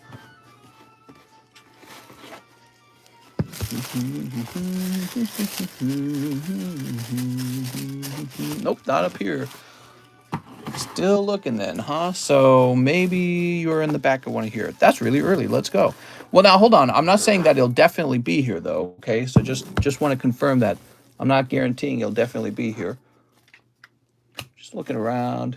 All right, so let's check in the back of here. How big of a bag we talking? Like huge or just kind of like a fatty? I hate to ask you so many questions, but there's like a bazillion people with S bags right now.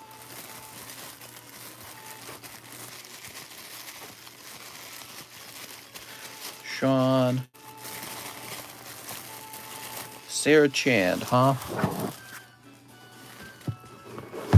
Not in here. Sean, Stewart, Sven, Sterling, Sean, Sean, Shooter, Sammy. Need a bag filing program software? What? Yeah, I don't know if it could do the job because we get so many bags and they move so quickly. I just sent for the Celebi. Sounds good, man. Move that out of the way.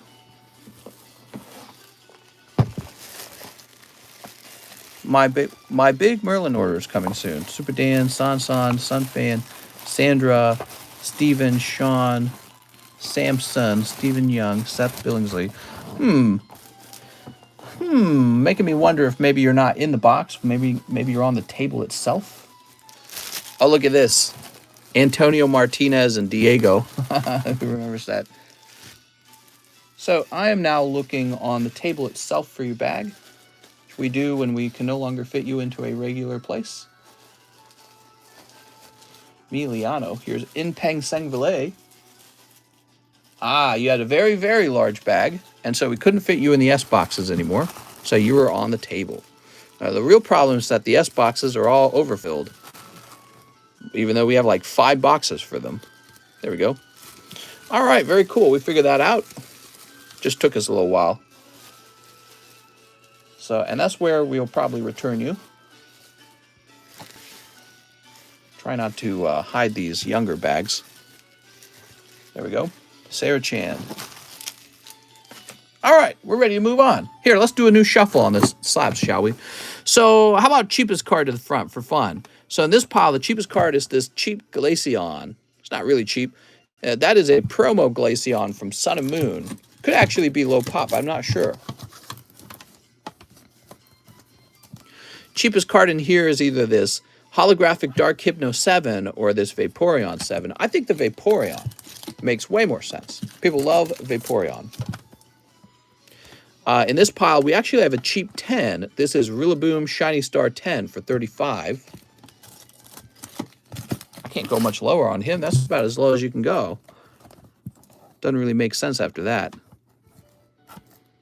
Here, a Suicune 10 from Shiny Star V. Ew, monkeypox. I know. And this $45 PSA 7 Dark Alakazam. All right. Kyle Sexton, $50 towards his slab away. Thanks, Kyle. I appreciate it.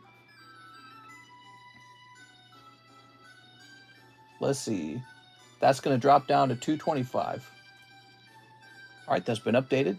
Zach Patch, 8 Merlin Series 1 packs. Ooh, 8 of them, you say. It's quite a few, man. So we got a big order for Zach Patch. 1, 2, 3, 4, 5, 6, 7, 8. Ooh, what do we have here? So this will take us a little while to pop open. We're looking for a PSA 10 Charmeleon.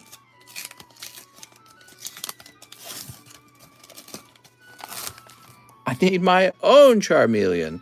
So in pile number 1, we have Holo Executor. Whoop.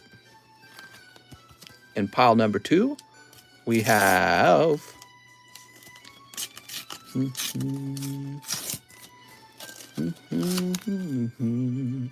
Kadabra. That's just a non-holo pile. I think we might build a non-holo pile for you.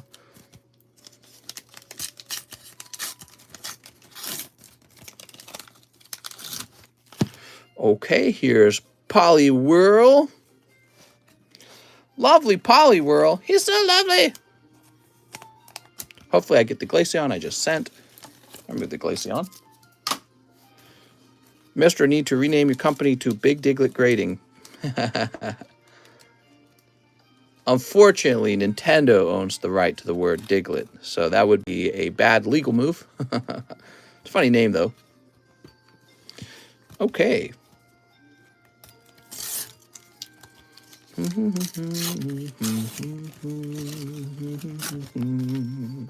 Oops. Oh, that's cool round. Come on, Charmeleon.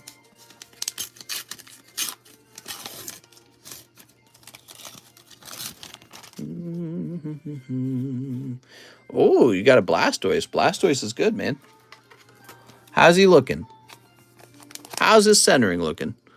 It's thin on the right, so I wouldn't grade that one. Unless you want a 9. Because he will not grade 10. Papa John's is doing stuffed crust. Ah, yes. Heart attack crust. My favorite. Okay, Jenny and Muck in the same pack. That's suspicious.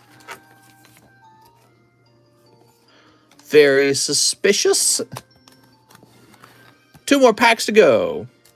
Zach's going, oh my God, where is this Charmeleon? He's right around the corner, I swear. You got Pikachu? Pika! I'll stuff your crust, says Abe Perez. With what, half an inch of cheese? I'm messing with you. With your micro cheese? All right. With your Baby Bell cheese? So we got, oh, it's Misty. I'm surprised more people don't request to grade the Misty. She looks lovely. All right, there we go. All right. Wow, that's a lot of not Charmeleons in there. You didn't even get the non-hollow Charmeleon. So you got plenty of hollows, though. So it's not like you weren't getting holographic cards. You were just not pulling Charmeleon. So we'll stuff all these in here. And then we'll stuff over here. Oops, I got burned. The shame.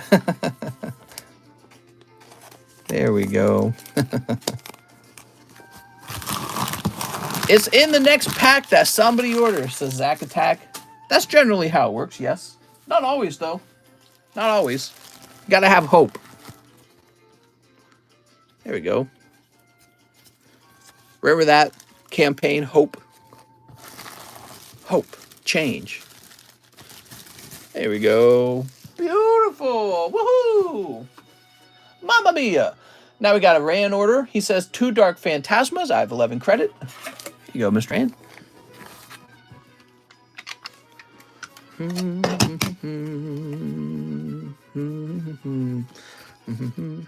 Says you have a $20 credit, actually. Says you used to have 11 and then it went up to 20. So I'm going to go with the latest figure. Do you want me to just make it 4 Phantasma? Because I can. I could do 4 here if you want. Late night. What's going on, mister? Which has been better, the live or the pokey bleh? Do it, says Rand. Ooh. Lemon water. Okay. There we go. Time to snip.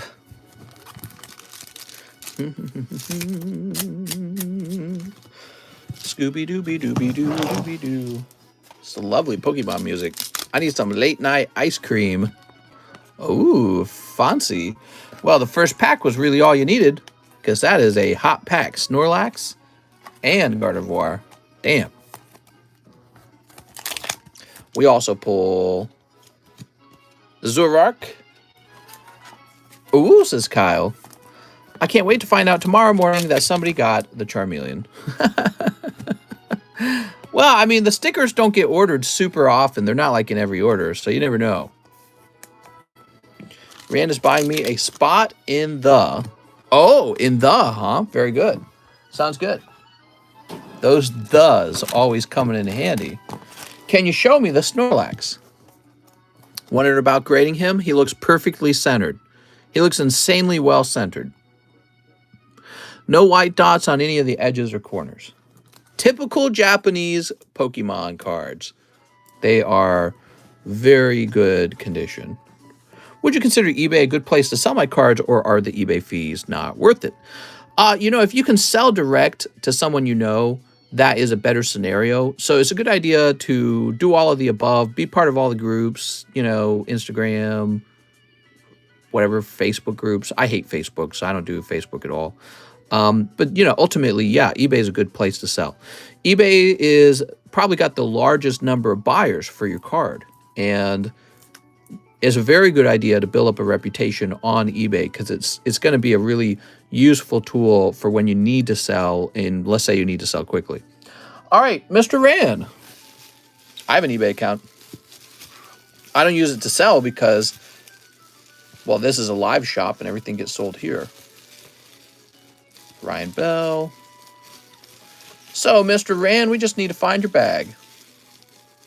I sent for a Snorlax grade. Oh. Oh, my. Oh, me, oh, my. You got a bag, Rand?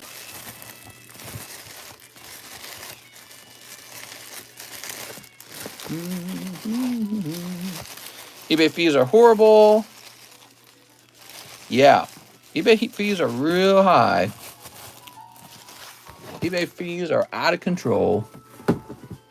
That's why I started Pokestan Marketplace. I don't know if it's helped many people,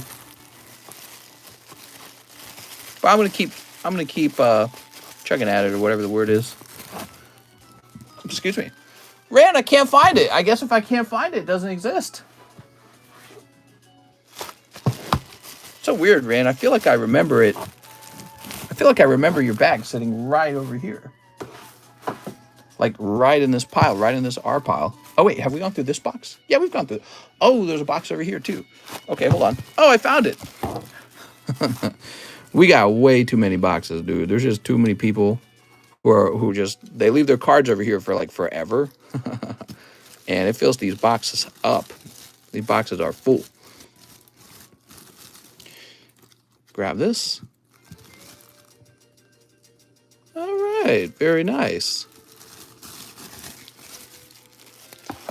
I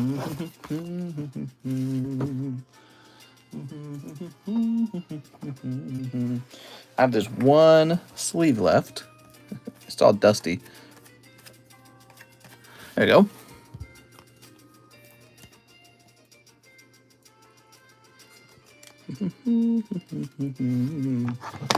Who was the guy asking about help? He said that a partner he's been with for a long time did something unforgivable. Who was that? What was he talking about? Was he actually talking about cheating? I hope not. Pokestan Marketplace made me a better man. What? Jordan Estrada, Electrode Slab. Okay, give me a minute. So this is for Mr. Jordan. All right.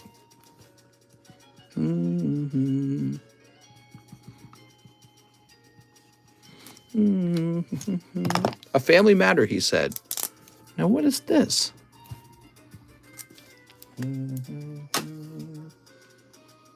We have Mr. Christopher Thompson. So, Christopher Thompson, you have something called a pending order. And the way it works is I do not actually have that money yet.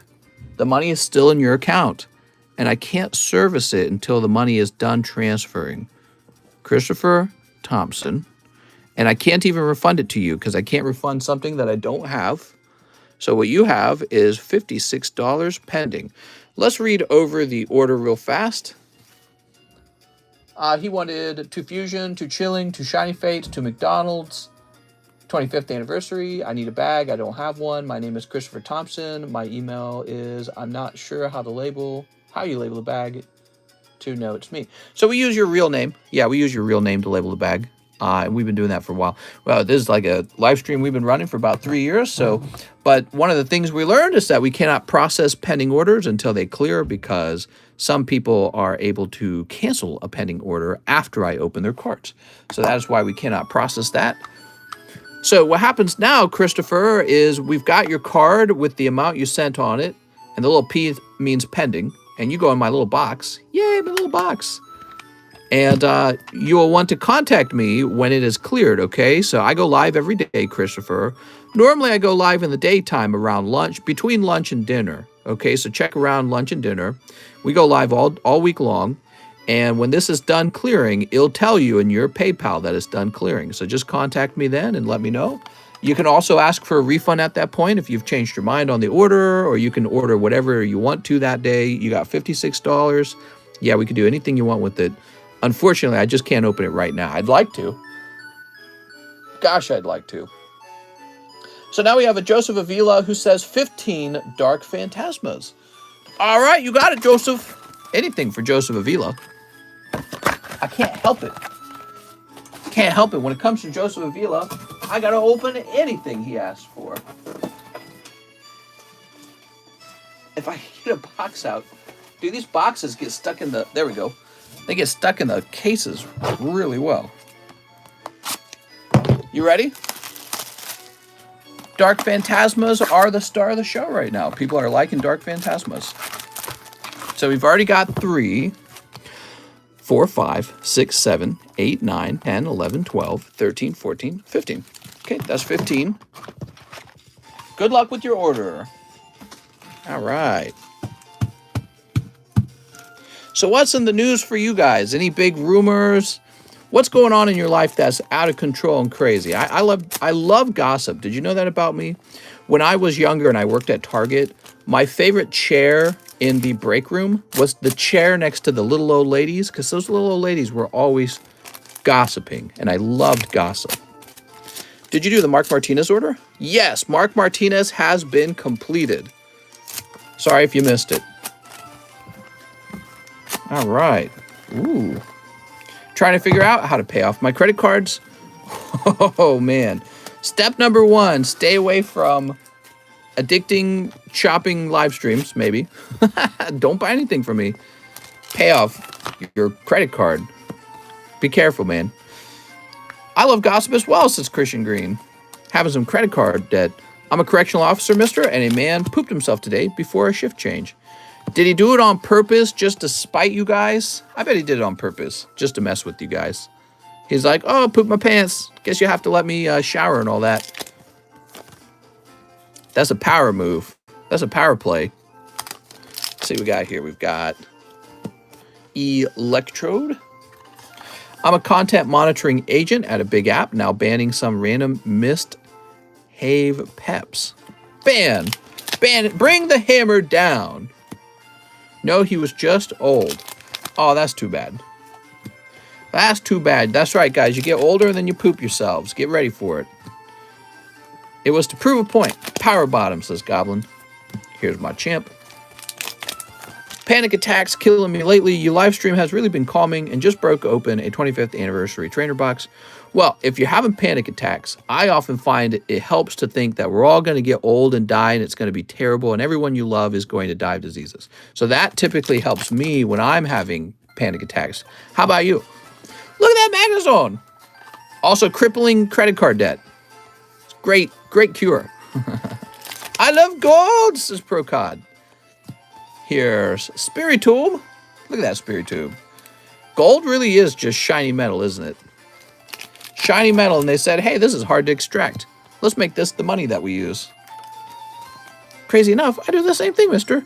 I usually think about your mom. Crippling credit card payoff, or do I pay rent? Ooh, that's a tough one.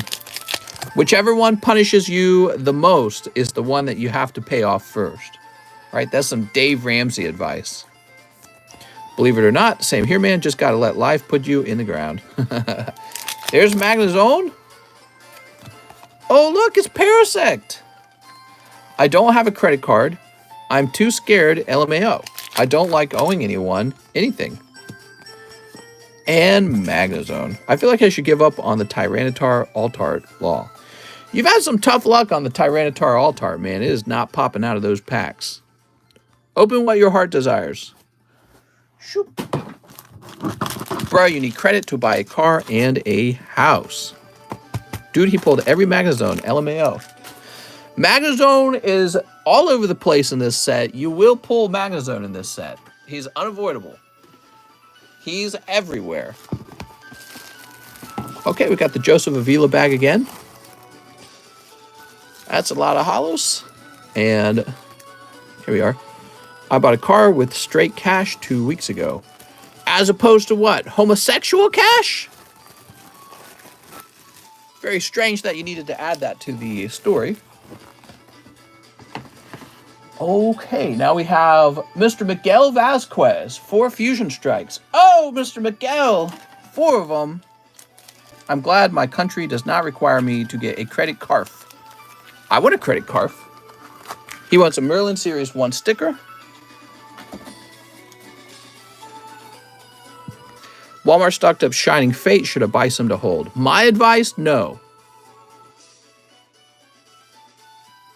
You want this to stay sealed. You got it, man. Carf. I heard if you're cool, you'll buy into the box break. Hey, thanks, Molokai. He's just giving me some money just cuz. They will just keep reprinting, to be honest. I feel like the problem with Shining Fates is that it's not a very good set except for the Charizard. And the Charizard's already overprinted. Okay, now we got Voltorb. And here's Dewpider. Shining Fates is dog water. Well, I wouldn't go that far. That's too far. Here's Mew. Mister, has that guy arrived from Hawaii yet? No, he is not. He has not arrived. Okay, Miguel says, I have a small sack. Let's go find it. Celebrations to the moon. Here we are. All right, I'll put this here. Hidden Fates to the moon, says Ryan Shapiro.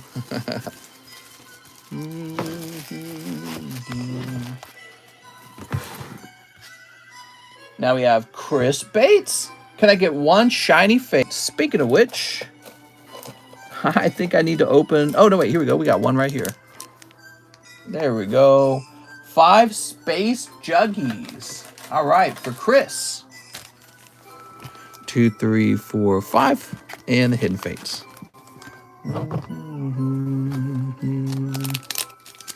Sneep. Sneep. All right, got some sneeps in.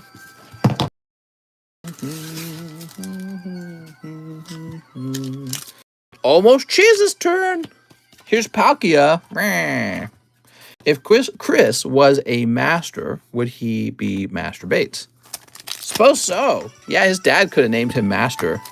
That would have been first name Master, last name Bates. That'd have been hardcore, man. I don't know. There we go. Oh, not a bad round, actually. All right. 2 V-Stars and the secret rare. Boop. And Drizzle. That's when you go to the strip club, but you don't have a lot of money. You make it drizzle. I'm going to make it rain. Oh, wait. I don't get paid till Friday. I'm going to make it drizzle. So, Chris Bates, let's find your bag.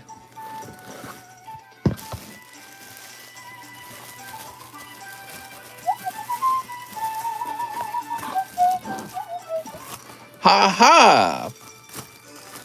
Very lovely. Thank you so much, Chris. Masturbates here. Mr. Cheese, 1 free adventure time. All right, you got it, man. 1 free adventure time. Coming right up. Is there P involved? Says Cheese. There could be. P is optional. All right, you ready? Time to pull you full art Marceline. Says Marceline's way sexier than Bubblegum. Here's young Bubblegum. Oh, you got Princess Bubblegum. All right, very good. Mr. Cheese, Princess Bubblegum. Yay! She's waving.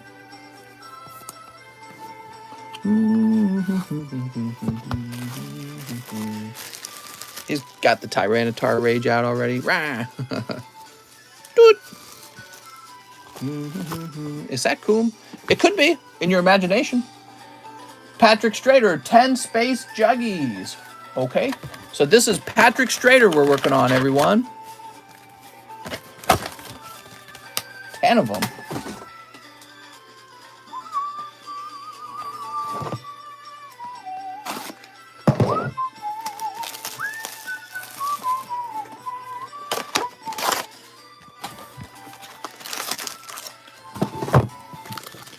1, 2, 3, 4, 5, 6, 7, 8, 9, 10. Should I buy Darkness Ablaze and Brilliant Stars ETB?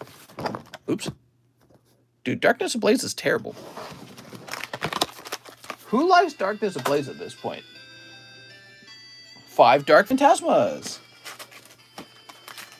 You got it, bro. 1, 2, 3, 4, 5. All right, 5 Dark Phantasmas. 1 Pokey Bruh Boosty. Excuse me. So 1 Pokey Bruh. Pikachu. Pika. And 2 live Boosty. That's a cold, by the way. That is a very cold pull. 2 live. 1. Ooh, that's fancy. And 2. Oh, man, where is the hot pull in these live customs? My God. Somewhere. My God. Okay, I'm sorry for the tough luck over there. Let's see if you get better luck over here. I mean, that's not terrible, the Typhlosion, but the Pikachu was terrible. That was a tough pull, man. One of the worst pulls in the set, in the box. There has to be 1 or 2 Pikachus in there, because it helps fund the hot pulls, which are hidden in there too. But you know, the way it always works is there's always a couple more cold pulls than there are hot pulls. Sleep. All right. Here it goes. I'm skilled. We got a cold one. Cold. Cold. You got Decidueye. Oh, man. We got to get you some hot ones ASAP. Uxie. Cold. Cold. We've got this beautiful Orbeetle. And another Uxie. Oh, man, this is a tough round, isn't it? Oh, that's really tough. All right. So that was 10 packs of Space Jugglers, and he somehow only pulled holographic cards. I've seen that happen. I've seen that happen before. That's pretty bad. All right. Is it still something we could turn around? Maybe. Let's see. Unlikely. That's Mesprit, not Uxie. Thank you, Mesprit. Zoroark. Okay, shiny Sneasler helps a little bit. Okay. And there's a Gengar. That's a hollow round. Come on. And Zoroark. Patrick, that is a truly awful round. Get you a little bonus. I'll get you a little bonus. Okay, here is a Old Maid Meowth. Is this live? Fake. It's pre-recorded.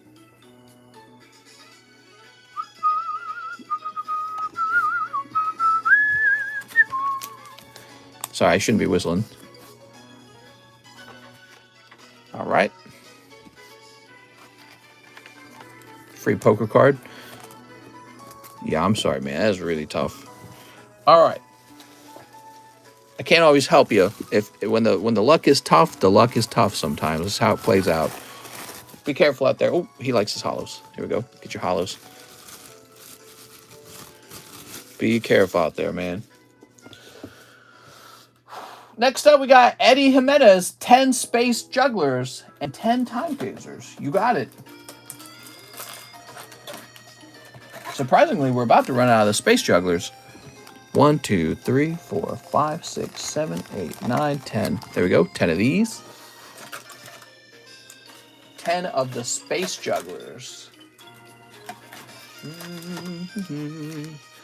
1, 2, 3, 4, 5, 6, 7, 8, 9, 10. Okay. Then he says 4 of the Dark Phantasmas. We got 3 here. Did you collect during EX series? I never did. I'm collecting the reverse stamped hollows from that era. Malo Kyan says, it's ma'am. It is ma'am. 5 boxes for $35. There we go. Wow, this is kind of a big order. He also wants 1 Pokebra. Wow. Okay, you got it. 1 Pokebra. See if it's a cold one again. All right, it's a better one, actually. That's Typhlosion. Rainbow Typhlosion. Almost makes you feel like you could just open the Pokebras. What was the first vintage pack you bought when you got back into the hobby? Oh, first edition Rocket Booster Box was my first purchase, yeah. I got it for like $2,500. I think it was $2,400. I negotiated with the guy off eBay to buy it. Here we go, snip that up. Snip these up. Did you see you can get hidden Ditto cards in the upcoming Pokemon Go set? What? Mr. is flying. What are you talking about? All right. These would be Patrick Strader's Hot Pulls. Did you open all the packs? Says Sergio Espinoza. What? Hey, I'm not a big Yu-Gi-Oh guy, but my friend has some Ghost of the Packs boxes still sealed. Is it worth grabbing? And what do you think is a reasonable price? Good question. All right, you ready? Cold. Here's Luxray. Flying high like a kite, says Tokimon. All right, we got lovely Luxray. Cold. Lilligant. Whoopah! I love that high kick. Lilligant's been working out. You just didn't know it. Oh dear, that kind of flipped over to the side, didn't it? Come back here. Jirachi. Whoa! Look at that little, about to use his Super Saiyan power over here. It's Saiyan. It's cold. Here's a Lilligant. Cold. And cold. So, anyways, these packs weren't too crazy. The Time Gazers. Mr. going to be spending all his Pokemon on a baby soon. Yeah, my wife mentioned she's ready for kids. I was like, oh, really? When did you start collecting EX Team Rocket returns? Oh, I started collecting it like the same year I started collecting Pokemon cards. So that would have been like 3 years ago. I was picking up some of them for like $75. Yeah. Some of the real expensive ones going for like $700 now. Got it for like 75 bucks. Pretty wild, right? Okay, that's cold. Here's Sneasler.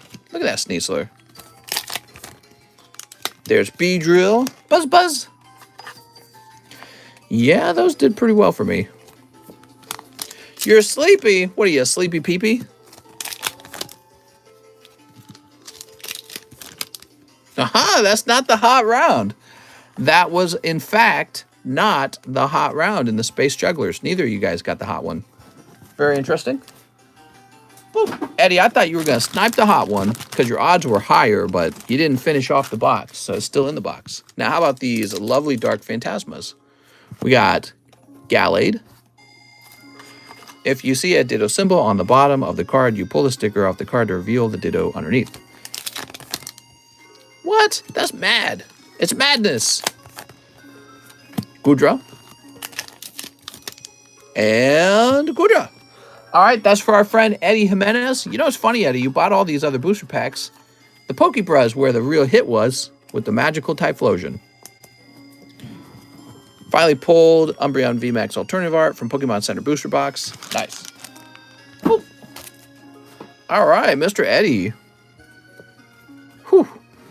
That's crazy, man. You opened all those packs, and the hot pack was actually in the Pokebra booster. Did you see where the Logan Paul first edition base set new box break? Some of the packs went at 4K to 8K, way cheaper than the 30K plus that they went last year. Do you think that will mean prices are down? What? You're saying that his first edition booster packs selling for 4K and 8K? If they're that cheap, I'll go buy one. I want to be in the box break. I didn't know this. You know, I think part of the problem is he probably didn't use a very good platform. He should have used a platform that people were more aware of. I never heard the platform. I heard it the other day, and I looked it up. I'm like, what the hell is this? So he probably made some deal where he's like, I'll use your platform. Wait, what was the platform again? Let me see if I remember. Yeah, he is using Instagram. Oh, he's using Instagram to sell the packs. Is that right? There we go. Damn, mister, you should have gotten in on this. I will if there's still packs left. Yeah, 4K to 8K, that's worth it. An auction through Golden Auctions. There we go, Golden Auctions. Yeah, I think I've heard of them before. I've never used them. My guess is they're paying him to advertise. Pokemon Go TCC going for pre-order and definitely overprinted. Your average player says, no. Yeah, if they're only 4K, 8K, I would definitely buy into that.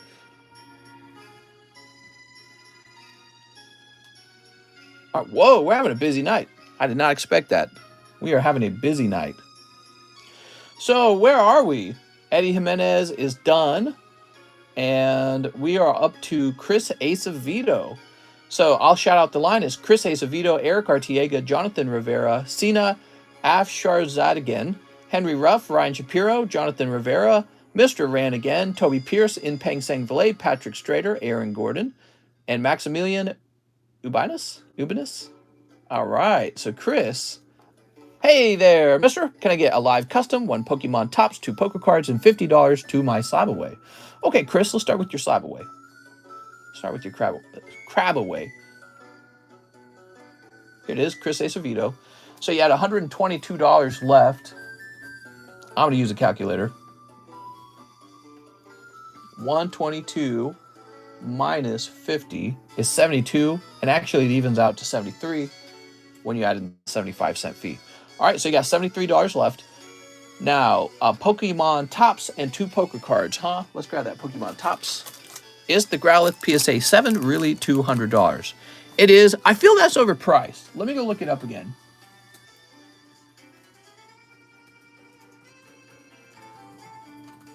You know, it doesn't make sense to me either. Yeah, and there's one for sale. I'll show you real fast. So when I'm setting prices, I just do a search for it. There it is. You know, to me, that does feel high, doesn't it, guys? So let me try looking it up a little bit differently. Instead of looking up the number 7 specifically, let's just look up all of them based off of their cheapest price. So the 10 is going for like 500. That does seem high. Looks like the 6 is priced at 100. Oh, here we go. We have a PSA 9 for 200. Yeah, the 7 being priced. The 7's just priced poorly. And I only searched for a 7. So let's try repricing this. I was saying that from the very beginning that I felt that it was overpriced. I didn't think he was going to sell either. Let's go ahead. We've done a little more research and we understand him a little better. It's my own fault because I priced these live and I don't have a lot of time to do it. So I just kind of go very quickly. But I know you guys are smart and you'll just buy the ones that you like the price on. So I know that you guys won't touch the ones that have the bad price. And now we've looked at it. So again, so there's a PSA 6 of this for $100. That's the cheapest one, apparently. And this is a 7. That's a grade above 6. So we're going to go a little higher on it. So let's make it about, I would say 125. How about that? So that costs a little more than the 6. It is still cheaper than the 9. And so that's a much more appropriate price. Do best offer like eBay, mister. I don't really mess around too much with best offers.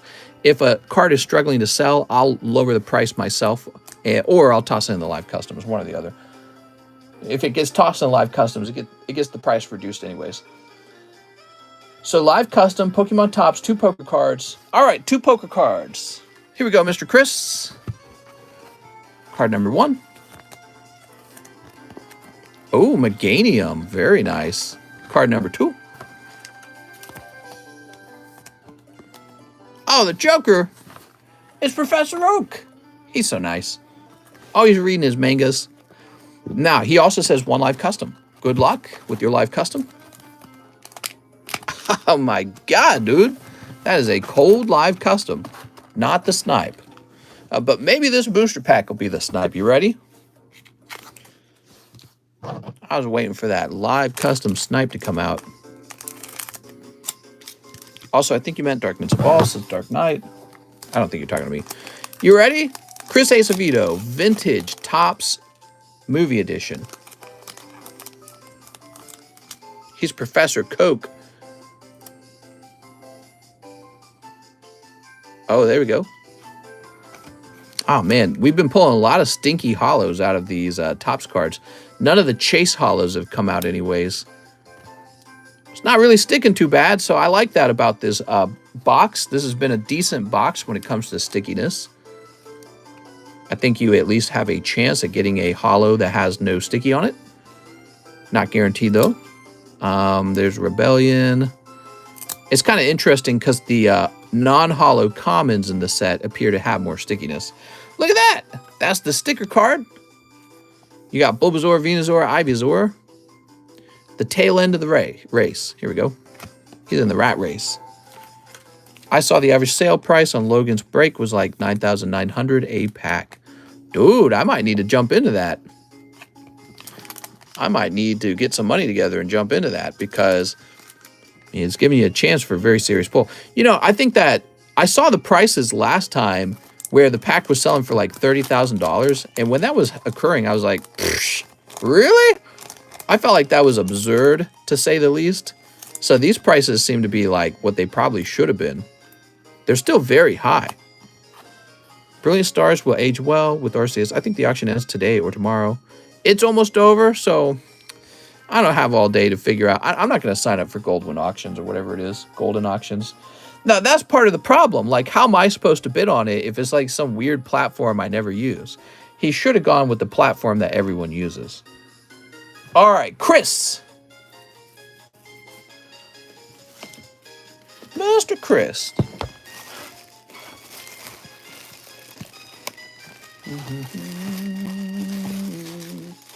Chris Hayes, Charlie. Let's see. You got a bag, right, Chris? Cesar Rodriguez, Caleb, Carl, Cahill, Cesar Soto, Christian Whitfield, Carlo, Kyle Sexton. That's right. Just say it like you mean it.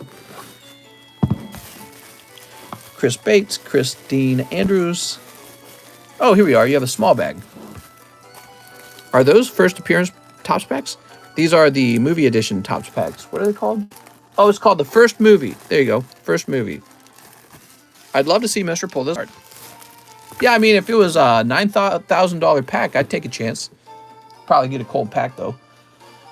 Okay, now we got Eric Arteaga. Hey, Mr. Let me get 150 down on my PSA 9 Plasma Charizard. You got it, Mr. Eric Arteaga.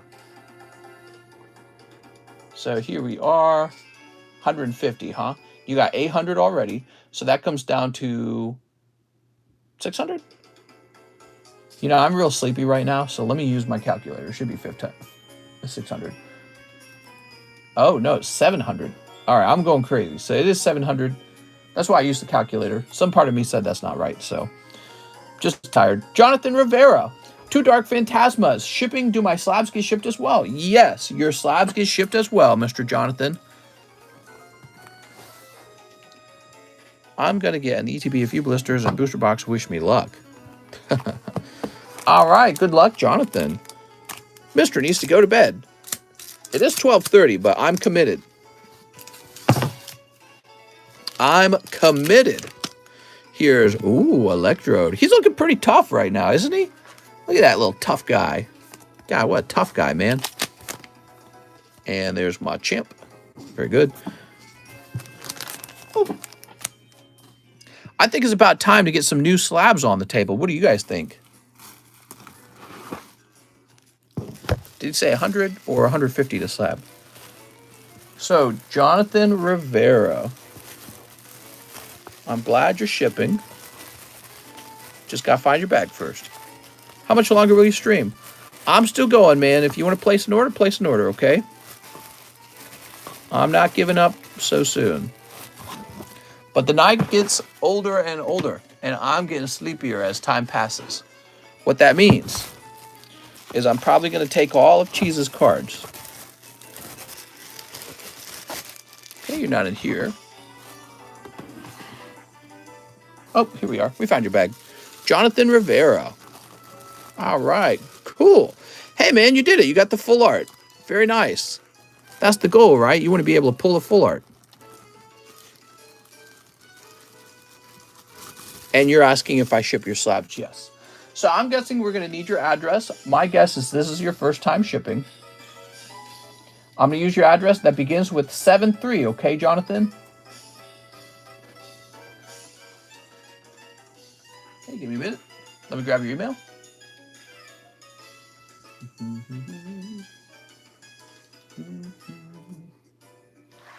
And print. The world will run out of wheat in 10 weeks.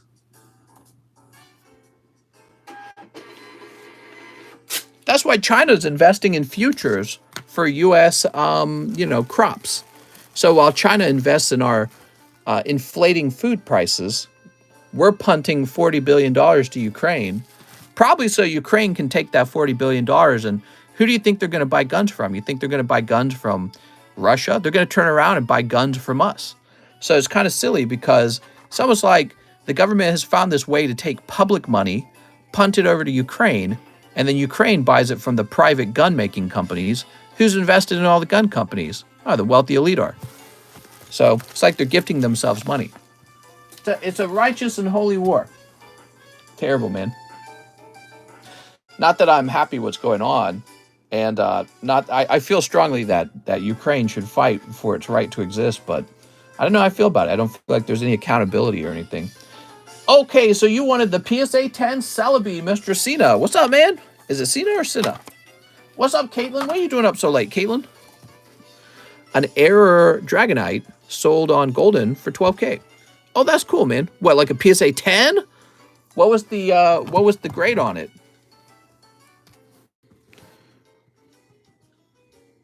I'm with you on that. Eric got to get Creepy Joe out.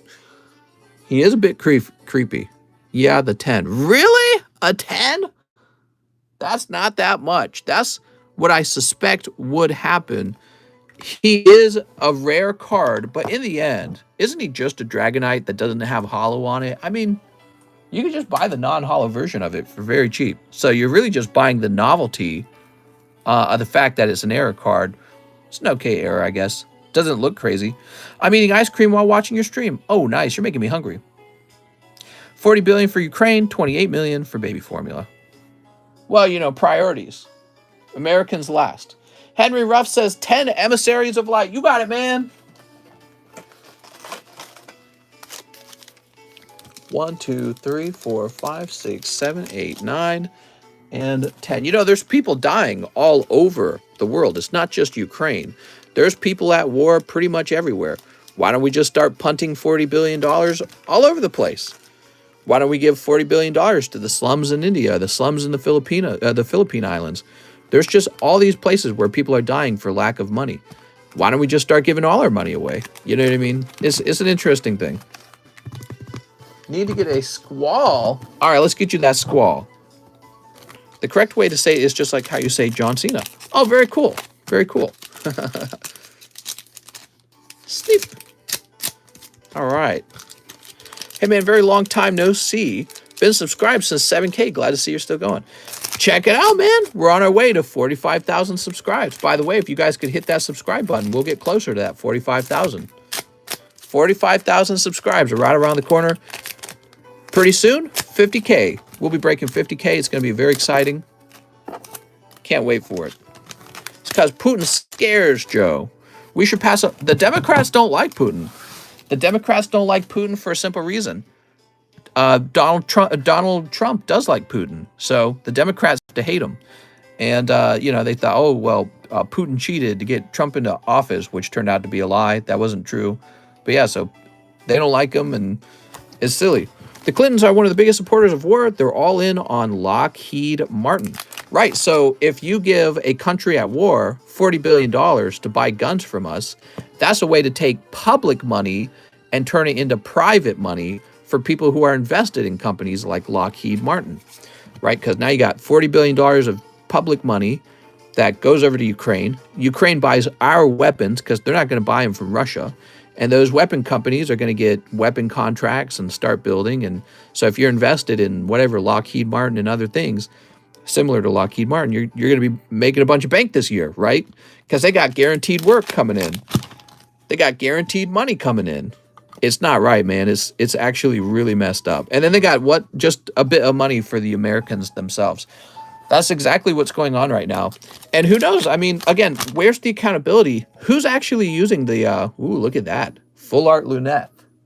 Very nice. So you say you need a squall, but you got lunette, man.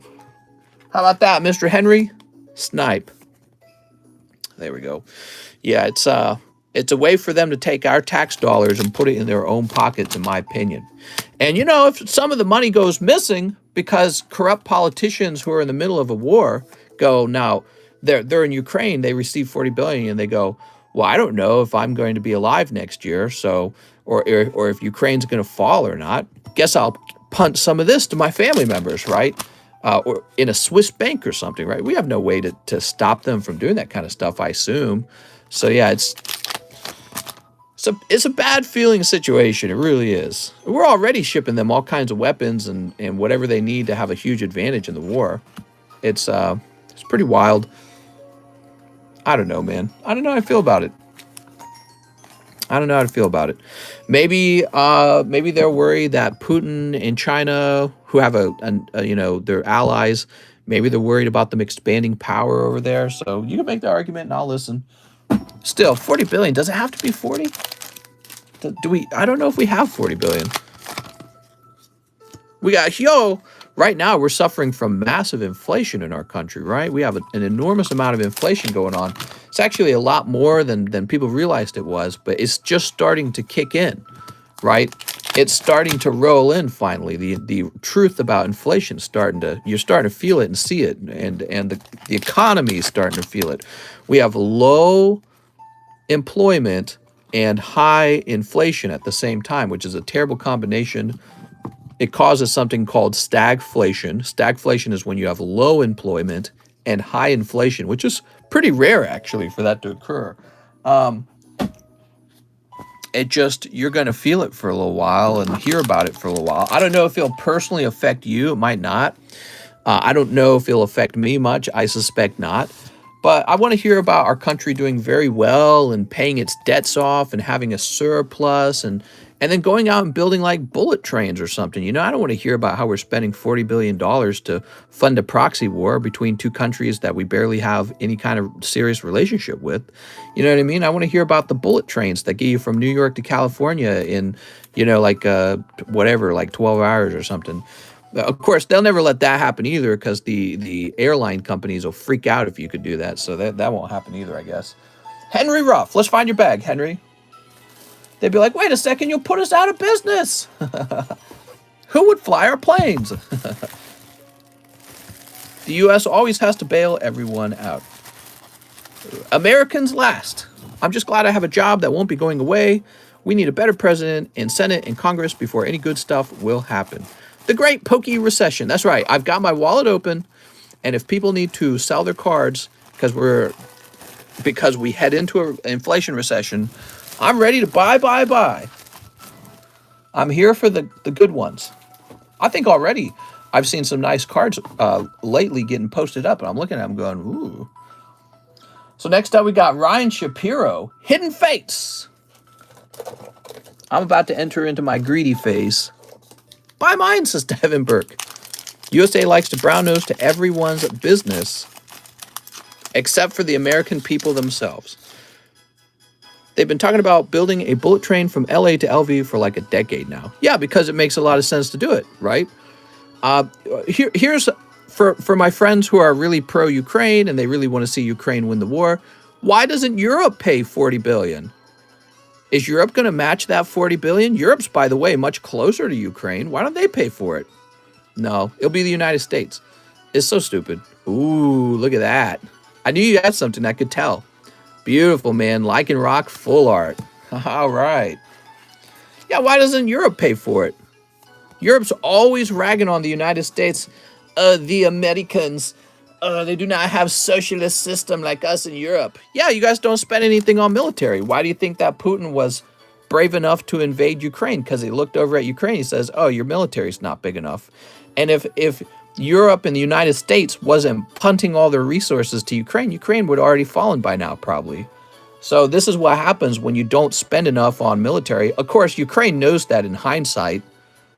Or maybe Ukraine did spend enough on its military. Maybe Ukraine's learning, hey, if we don't spend on our military, but we're backed by the United States, they'll pay for everything. But should we allow that as Americans? Maybe Ukraine should fall if they don't put money towards their military. Maybe that should be their fault, not our fault, you know? Because we're over here not living with social benefits, not very good ones. Still paying quite a bit of taxes, actually. When you compare countries, it turns out we do pay a lot of taxes. We pay less taxes than Europe, but we still pay a lot. And yeah, so we don't have any social benefits, but we got to pay for countries with social benefits who don't bother building up their military. It's not right. That should have been their responsibility. So they're getting invaded by Putin. That'll never happen. We can just not buy military stuff anymore. Wars are in the past. It'll never be in the past. That's impossible for it. But don't worry, we'll pay for it. We have 50 blocks of homeless people in California. We'll pay for it. But I already talked about how, let's see, Raymond Still. I already talked about how really all it is in the end, all that money is going to go to like Lockheed Martin, because Ukraine's going to turn around and buy military weapons with that $40 billion. And so it's a way to take public American taxpayer dollars and give it to private groups who are invested in Lockheed Martin and invested in military industrial complex, right? And that would be a lot of our politicians who get to make those decisions like, oh, let's go ahead and take $40 billion and give it away, right? So they get to make those decisions. So of course they're invested in those companies. It will be like when we went from trains to planes. That's right. Military budget is the only thing keeping China from taking over the world right now, but they got a plan to be the new us by 2045. I've heard about that. Yeah, I've heard about that. China has I thought it was 2049. China has a plan to replace the United States as the world superpower in about 30 years, everybody. And the interesting thing is, while we're spending $40 billion protecting Ukraine, again, China's over here buying like futures on our crops. So it's just silly, man. Just feels like they're out maneuvering us all the time. Jonathan Rivera says, I'll take the promo Glaceon. You got it, Jonathan Rivera, Glaceon. It's quite silly. Here we go. Is the $40 billion being sent to Ukraine an investment? I don't know if you could call it an investment. I guess if Ukraine wins its war and pushes Putin back and Russia loses the war very badly, maybe that does work out well for us. Maybe Ukraine then becomes a trading partner with us and not with Putin, and there's more world power against, China, Russia. It's hard to say. Maybe Ukraine still loses and we lose $40 billion and they pocket Ukraine along with our $40 billion, and they're in a much, much, much, much stronger position than before, So who knows how it works out. Ooh, Parasect. Let's get this Suicune to the front. I really like the Suicune. United States is screwed if Biden gets reelected. It's not just Biden, though. I honestly don't think Biden's doing a lot. My guess is Biden is typically not doing much. This is a Pop 33 Burning Shadows Gardevoir. For those of you who understand why it's such a low pop card, it's because Burning Shadows had a problem with this print run where the back of the card becomes all ragged and terrible. So the later print runs are ungradable. Only the first print wave was gradable. So this is Pop 33, and it might not change for a long time. If it does change, it might stay under 100. Who knows? So that is an interesting card to purchase. I think the price tag fell off of this. We'll do a special low price tonight. This is PSA 10 Full Art Psychic Energy. We'll do just $44 on this one. Biden won't get reelected. They'll move on to a better puppet. You never know. You never know, man. All right, so let's see. What do we have? We got a Lapras V10. Ooh, look at that. PSA 10 Japanese Jungle Venomoth. Here's that pincer. We never priced it.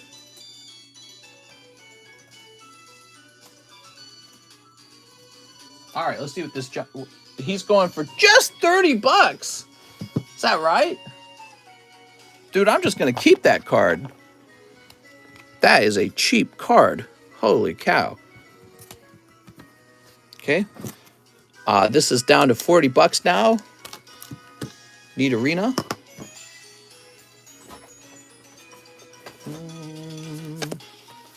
What else we got here? We got some more cards here, okay? All right, we get some extra cards up on that table. The economy was at an all-time high with Donald Trump. Yes, until COVID broke out. And then it got wrecked. So we're done with Mr. Jonathan Rivera. Now we have Mr. Ran M, Vaporeon Slab, and Snorlax grade. If I get sniped, do credit. Vaporeon Slab. That was over here.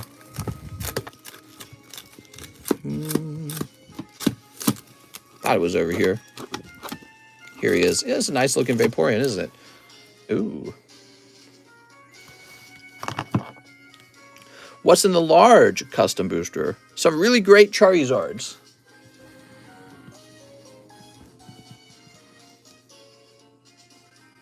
Okay. Good. Now we have Toby Pierce. 1 live custom, 1 chilling rain. Toby, it's probably going to be your lucky night. Oh, no, it's not. I take it back. I thought the next one would be hot. Toby Pierce, 1 cold one, and 1 chilly rain. Toby, I don't know when the hot one's coming out. I just had a feeling. It's got to be soon. Here's Caitlin and Zera Aura. Ooh. Oh, I forgot. This is pre-recorded. That's right. All right. Very good. Toby Pierce.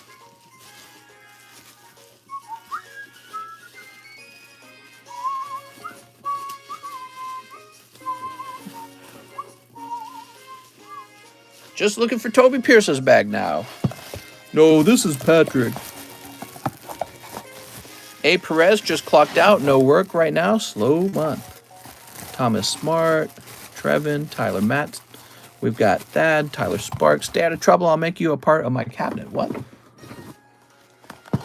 Hey, where are the mods at? I know. Where are those damn mods?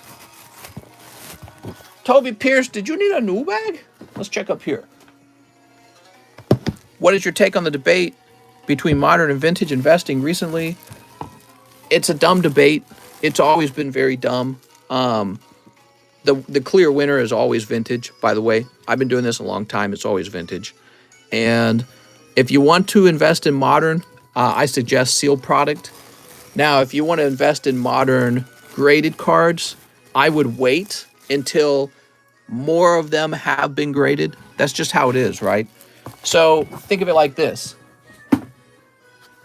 I'll use my fingers. You got vintage on the right hand where it's been around for 20 years and a lot of it's already done grading. And then modern, which much of it has not been graded yet. So the population on vintage is pretty much done moving. The population on modern is going to explode over time. So you don't really know what the value on this is yet, but the value on this isn't going to change too much. Now, if somebody offers you a modern card for very cheap, I guess take it. You know what I mean? Like if it's real cheap, go for it. Especially if you want the artwork, which of course you do, because Pokemon cards look fantastic. So if you see a cheap modern card, feel free to buy it just because you liked it. If you want to talk strictly about which card is going to go up in price the most, probably going to be a card with a very low population. So that's why I talk about population. Like we were talking about the population on this one, right? Well, why does that matter to me? Well, it matters because most modern cards are being graded in the hundreds and the thousands, and this one's only a population of 33. And so that matters to me a lot because I pay attention to those trends. And when a card has a very low population, it tends to either hold value or go up in price. When a card has a low population and then blows up to thousands in the population, it doesn't hold its price. It goes down. There's too many sellers. There's, flippers, and everyone's already got one. So you know what I mean? So it's a silly debate to have. You might put together a well-edited video where you sound like you're saying something smart about investing in vintage versus modern. It's silly. It's silly thinking that. People think good editing means somebody says something intelligent. All right, let's get back to it though. So Inpeng Sangvale, 1 Fortnite. If somebody posts a well-edited video where they talk smoothly, that doesn't mean they've taught you anything. It just means they've made a nice piece of content. 1 Ghost of the Past.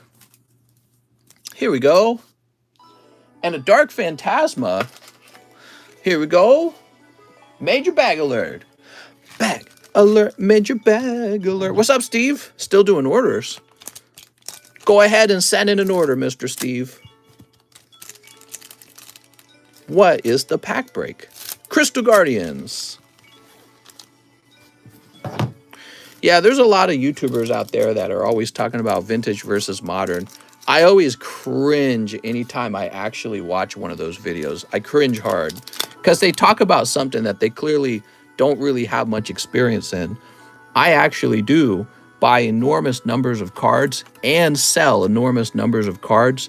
I have a perspective that I've built up from experience, not from, oh, I need to make a piece of content today. What am I going to talk about? And then they read like it's something on Reddit or something, and they turn that into a video. What do we got here? Ooh.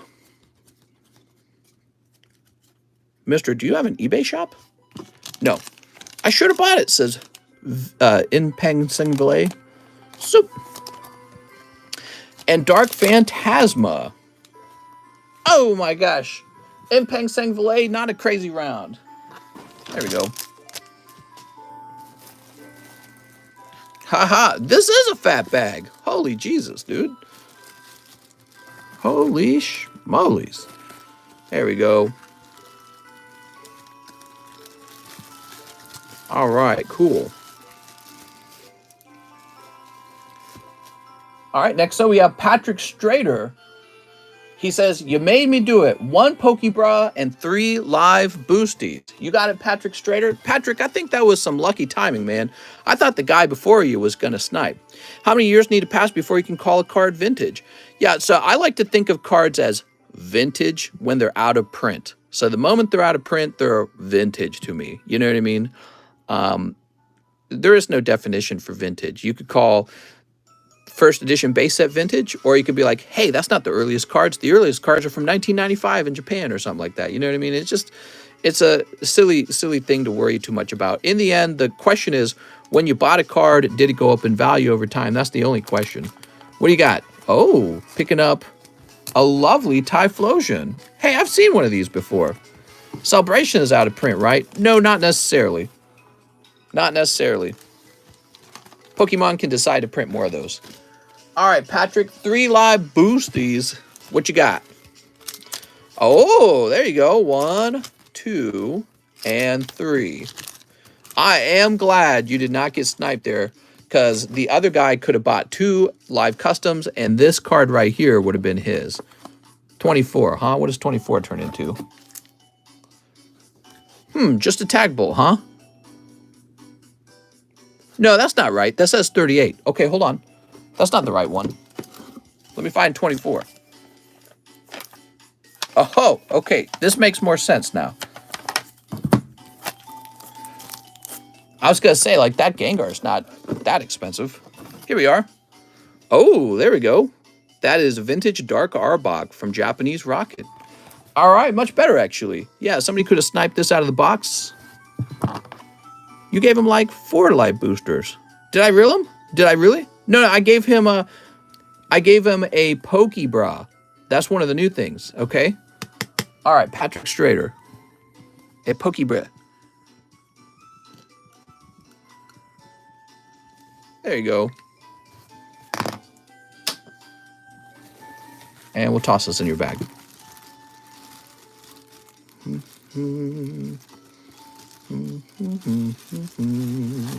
Yeah, that's a nice Dark Arbok.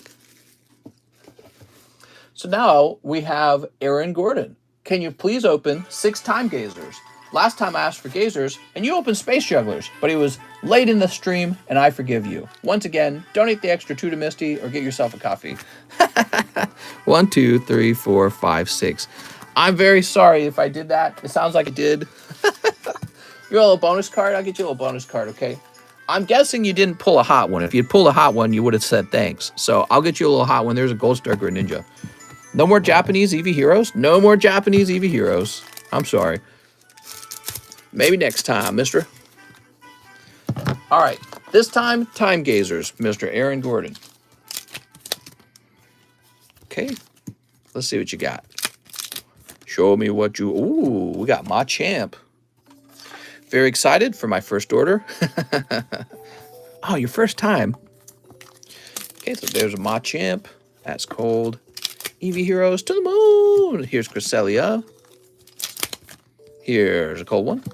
Do you pay attention to playable cards as well, like cards that players seek out at tournament? No, not at all. I don't pay attention to that at all. I think it's interesting that those sell for a little more. It does affect the card market. I would say it doesn't really affect the card market as much as you probably think. What does affect the card market is how old the card is and what the new set is and how good the card looks. How much has been printed. So, all right. So that's for our friend Aaron Gordon. Mr. Aaron. Oh, damn, I was way behind in the stream. Here we are. So you got a bonus card, the lovely Greninja. And also the Machamp. Spankies for all, says Kyle. I was wondering that too. There's tons of missed value off of playable cards in these streams. I don't really worry too much about playable cards. We're more like card collectors. All right, so you said 2 for the Misty, huh? Here we are. Thank you so much for the Misty donation. Misty's down to 133. Oh. Now we have Maximilian Ubanus, 5 Evolving Skies, and 2 Live Customs. Maximilian! 1. Oh, look at that. And 2. That wasn't too hard. Wow, that other Live Custom came out right away. 099, huh? Not the Gengar. Oh, here it is. Oh, you got a vintage Kingler from Vending Series 3. That's Japanese Kingler from probably from 1996. Oh, it says 1998. Really? I thought it would be older. 1998 is still pretty old. Thought that would have been a 1996 set. All right, Maximilian Ubinus. There you go. He has a TCC flag. What? We need to make our own flag for Pokestain, in my opinion. Okay, so he also says 5 evolving. Do we have 5 evolving? Thank you for the great content. Here's a tip. Oh, thanks, man. 1, 2, 3, 4, 5. What's up, Furby? Ferb, hee. All right. Great years those were, Gigadwa. Same here, card collectors. A lot of people seem to care of the condition of the card, even if it's not graded. Yes. Sleep. I'm excited for the future of Pokemon. I think with the modern cards, there's still a lot of them that need to finish grading, though, before we know what their real value is. Going back to that subject on modern versus vintage. There's Vilas. It's pronounced like Ubinas. Ubinas? I want some Ubinas. Here's Hoppip and Gyarados. All right, there we go. Gyarados. And Umbreon. All right, Gyarados, Umbreon. I remember Ferb, he was so hot, then they couldn't sell the inventory. Right, like for 1 year, everyone suddenly wanted Furbies. They're such a dumb toy. They were never that cool. There we go. Okay, Maximilian. In other words, people won't buy Charizards just because it's not well-centered or even in light played condition. People do care about condition. I especially care about condition. I really want to be able to buy a Charizard for like $100,000. But if I buy a $100,000 Charizard, I want him to be a perfect Charizard. So condition plays a big role. Maximilian Ubinas.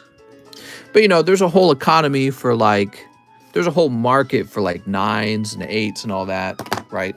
So you could play the game different. You could go after the markets that aren't 10s. All right, MA. Here we are. And we're going to refresh now. Do you want to buy Pokemon? Is there a 3-swirl Charizard 10? First edition Zard sold for a bit over 200K last time. Nice. Has anyone pulled a Merlin Charmeleon? No, not yet. There's still a chance for you. It's not too late.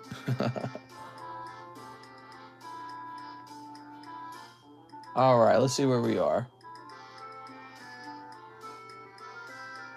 So here's the upcoming list. We have Evan Stanichuk, Arturo Perez, Brennan Baxter, Jonathan Rivera, Astradine Tagorda, Emiliano Arala. What's up, Emiliano? I miss you. Jonathan Westfall, Anthony Rodriguez, and Steve Skatebo. What's up, guys?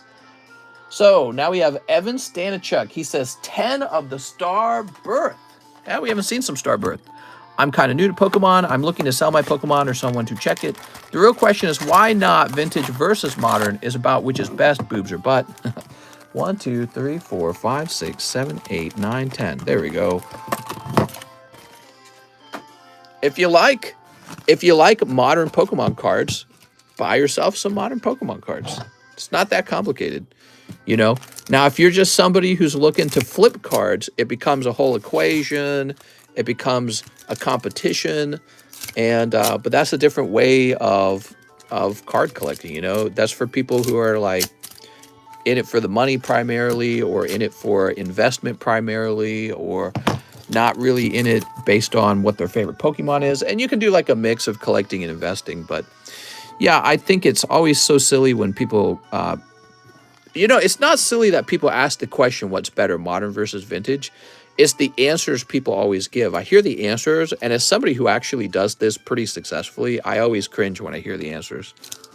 It's usually a wrong answer, or it's like this answer where it's obvious they don't know what they're talking about, and they're just saying things. You know what I mean? They got a 15-minute piece of content they need to fill up, so they're just going to say the popular things that get said. And, you know, if you really want a very good answer on the modern versus vintage stuff, what you need are facts and data. So data reveals a lot about which cards are performing well and which cards are not performing well. And that's one of the things that I have built up over 3 years, is a lot of data. And, you know, so I could probably write a report on which cards have actually performed extremely well over time and which cards have performed extremely poorly over time. And you'd be surprised. You'd find some things in there that would surprise you probably. And Japanese cards are named differently than the U.S. cards. Here's a cold one. All right. That's for Evan Stanichuk. I have a bag, says Evan. Boop. Mr. Evan, I will tell you one thing that performs very well. One thing that performs really well when you're buying Pokemon cards is when somebody else sweeps a cold box and then you pull Charizard right after them. Now, if only you could do that every time. I've seen some crazy rounds like that. Next up, we have Arturo Perez. Can I get some pony packs, and can you donate them to Ran the Mod?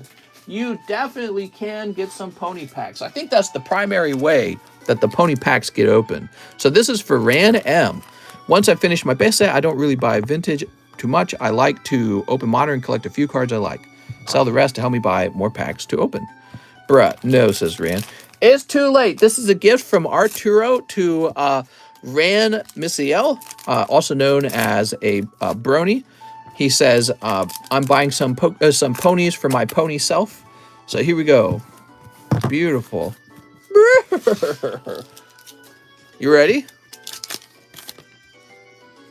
All right. I am going to open these and give you the ones that I think are good. Okay, so you've got a Twilight Sparkle. Wow. Element of Princess Tiara. I don't know if I have a bag, so I apologize. No problem, man. Brennan Baxter. It's been a while, huh? Okay. Mr. likes to show off his pony collection at the local laundromat. That's true. Here we go. Got one just for you, Ran. Okay.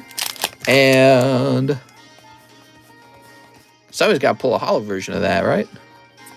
There we go. That's his favorite, says Cisco. I think it is. Ran, grade that. There you go, Mr. Ran. My Little Pony. Get a little My Little Pony in your bag now. There we go. If you had me pick out your two best cards to grade, those would be the two I pick. Vintage is a bit better due to the pull rate is a bit easier than the modern sets. So next up, we have a Brennan Baxter, large custom and 5 high risk. Oh, you're talking about the live customs. Okay, so one large, really? One large custom. He's buying straight into the large, everybody. All right, so Brennan Baxter, just to remind you how this works. Mute the music. Brennan, this is the Charizard large. There's 30 spots, but there are not 30 pulls, okay? So you have a chance to lose $100 when these get open. You could lose $100. To be real clear, you have about a 1 in 2 odds of pulling something nice, I guess. So I just want you to be clear of that, okay? You have about a 50% chance to lose $100. All right. Give me a minute. Okay, thank you. Now, Brendan, you can have me cancel this if you don't like that risk.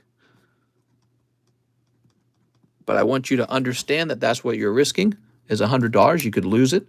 You might pull nothing but a holographic card. If you pull nothing but a holographic card, that's you losing $100. Okay, so that's real clear now. Put that back up there. And he wants 5 high-risk boosters. So this is also $100. Funny enough. Let's see what you get. 1, 2, 3, 4, and 5. Oh, there you go. You did very good in the live customs. All right. You're very good. Those both say 52, which concerns me, because I don't think that we're going to run into 2 52s. We are going to run into 2 52s. Oh my God. We are going. Yes, we are. So, you pull double Diglets. My God. He just got double biggest Diglets. This is the biggest Diglett in the card hobby. Look at the size of it. That's a vehicle. That's the Diglett. It's as big as a Diglett VMAX. It's amazing. You just pulled double Diglets out of the live customs. Very good. I bet, wow, I bet Rand would like double Diglets, but sorry, Rand, it's going straight over to Brennan Baxter. Wow. That is a rare occurrence. Brennan Baxter. There we go. Rand says, I wish.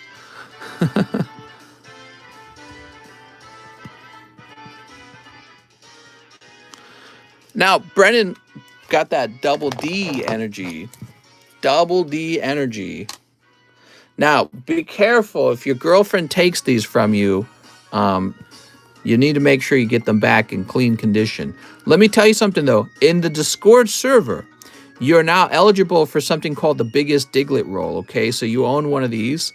So contact me in Discord, and we'll make sure that we give you the biggest Diglett roll. That's a real thing. It's a roll in our Discord server for the Cardconomist Discord. The biggest Diglett Discord roll. Yep. Whew. Now we've got Jonathan Rivera. Live custom and 5 space juggies. Oof. I think this is going to be a miss. Doot. That is, in fact, a miss. He says 5 space juggies. Maybe these be the hot space juggies. 1, 2, 3, 4, 5. Only hot space juggies for you guys.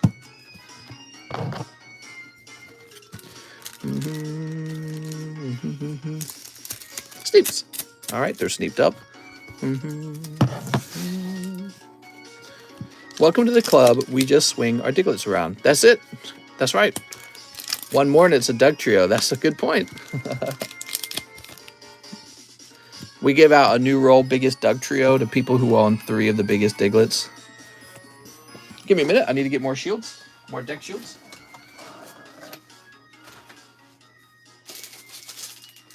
Kind of ran out of deck shields there. Surprisingly. All right.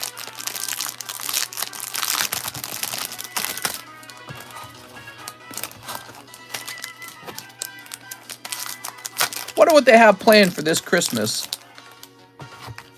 Hopefully some crazy stuff. Oh, Palkia. Very nice. Okay, lovely Palkia. And that's it.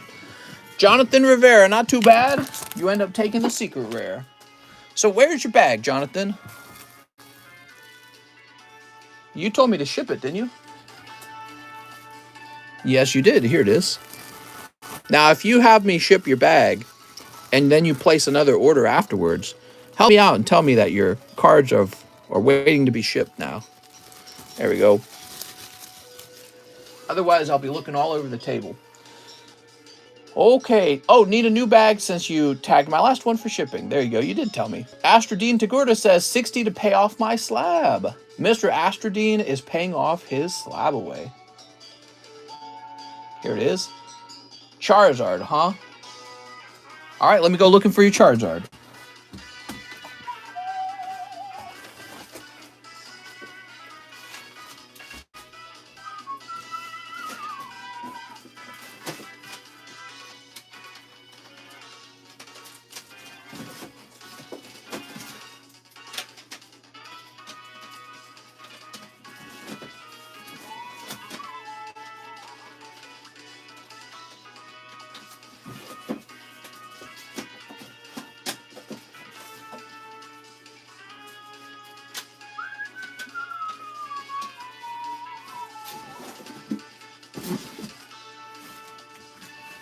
All right, just give me a minute. Still looking.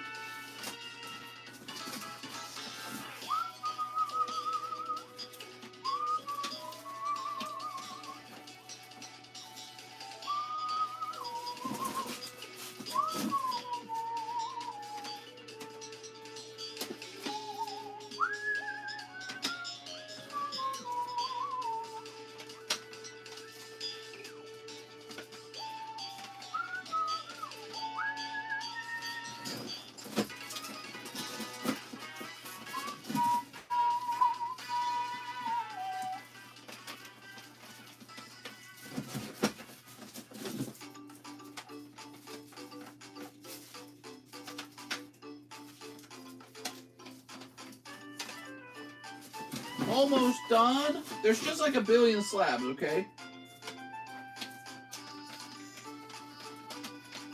All right, so let me toss this over here.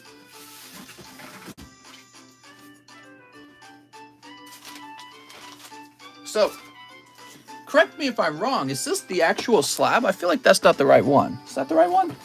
Astrodine. It's got your name on it. Let me just make sure it's not over here real fast. Have a nice night, Mr. Brennan.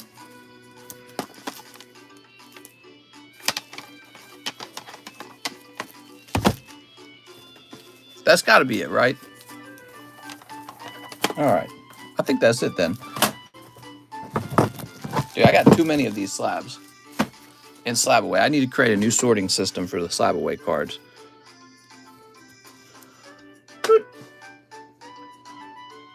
All right, very good, Mr. Astor. Next up, 3 live customs. Oh, wow.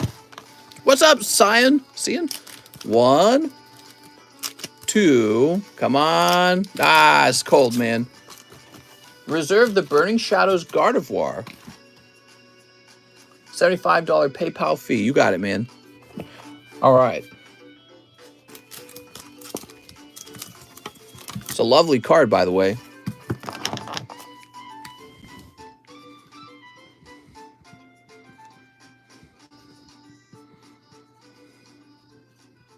There we go. And I'm jumping over here.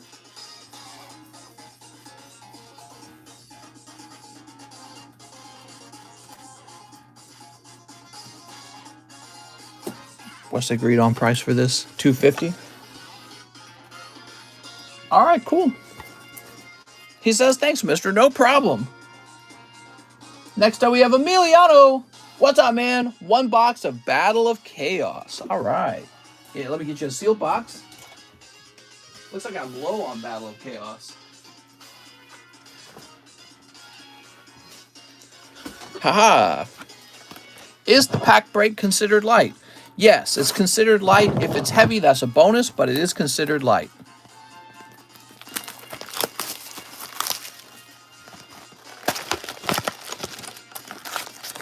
What's up, Tonka Tootsie? He says, yo, nice to see a night stream. I agree. It's been too long. It's been far too long. Okay, we'll toss this away. He says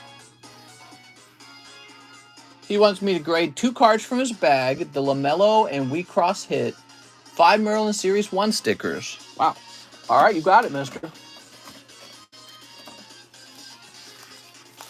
All right. 1, 2, 3, 4, 5. There we go.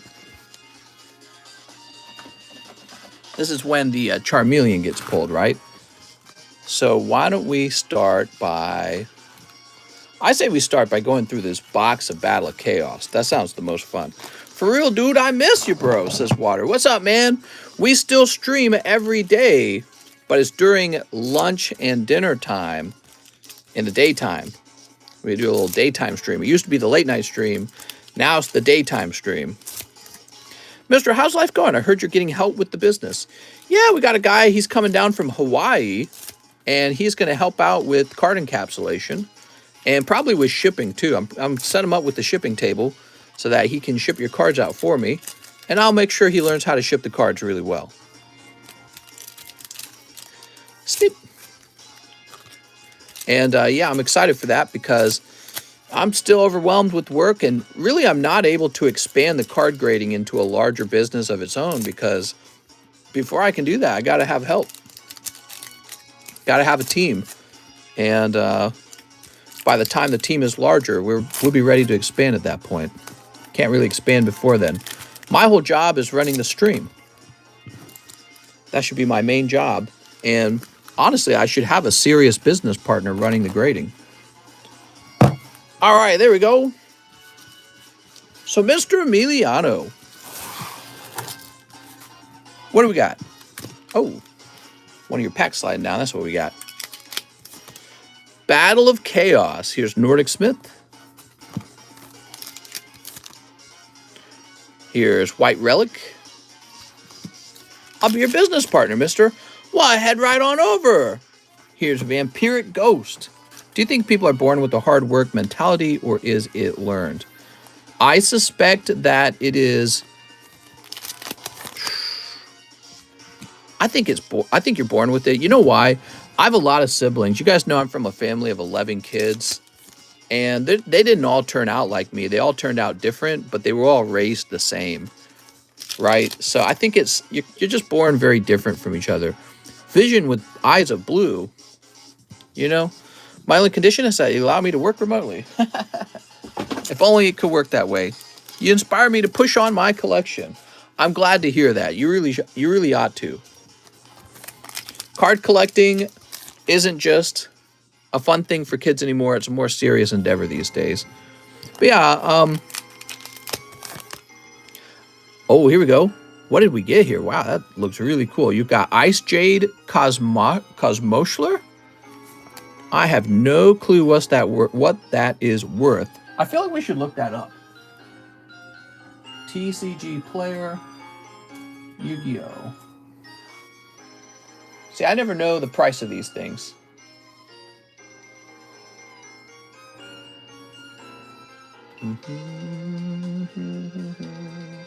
So this is Yu-Gi-Oh! Battle of Chaos, right? Here it is, Battle of Chaos. And we want to see what the high-priced cards in this set are. So the most expensive card is the Dark Charmer Gloomy, which is a Starlight Rare, $324. Dark Magician, Starlight Rare, Illusion, Dimorphia, Dark Magician, Blue Eyes, Guardian, Illusion, Libermancer. What did we pull again? That's called Ice Jade. Ice Jade is a cheaper one. So Ice Jade Secret Rare is $1 card. Wow, that's tough, man. It's a pretty card. Maybe it would be worth more if it was graded. But yeah, that one's not a valuable one. So now I have the price guide open. I can really look up which cards are doing well. Here's Ursarctic Radiation. Yeah, but I had a lot of siblings. 11 brothers and sisters, all from the same 2 parents. And so I really started to get a sense of our differences. Again, we were all raised by the same parents, but we were very different from each other. And some of my siblings really worked hard and some really didn't. No explanation for it other than genes. It's got to be like genetic, right? And the way that looked is some of the kids just kind of gave up sooner. I would describe them as a bit more fragile, like things bothered them too quickly. You know what I'm talking about? Like you ever worked hard on something, but then it starts to irritate you, starts to bore you, and it's just not satisfying, so you give up. So I think I had siblings like that, and I would describe them almost like as fragile. They're just kind of fragile emotionally, and you have to be really resilient emotionally in order to get all your work done. So the resilience is very important, and people are born with varying degrees of it. You know what I mean? What's up, Sir Wolf? Here's Ultimate Fusion. Yeah, but so having 11 siblings, since we're all from the same, we're all from the same two parents, I got to see how we all came out different. And it wasn't just that. I had my brothers and I bred dwarf hamsters for like years. We must have bred hundreds of them. And one of the things you learned is that some of the dwarf hamsters had a really good charming characteristics, like they'll not bite you, and they're very happy and playful and get along well with the other hamsters. And then you have some very violent hamsters. They want to bite you the moment you put your hand in. They're horrible. They like hiss at you. Look at that. Dinomorphia therizia. Ooh. So what you learn is that, you have a litter of hamsters, and they all have different sort of like characteristics.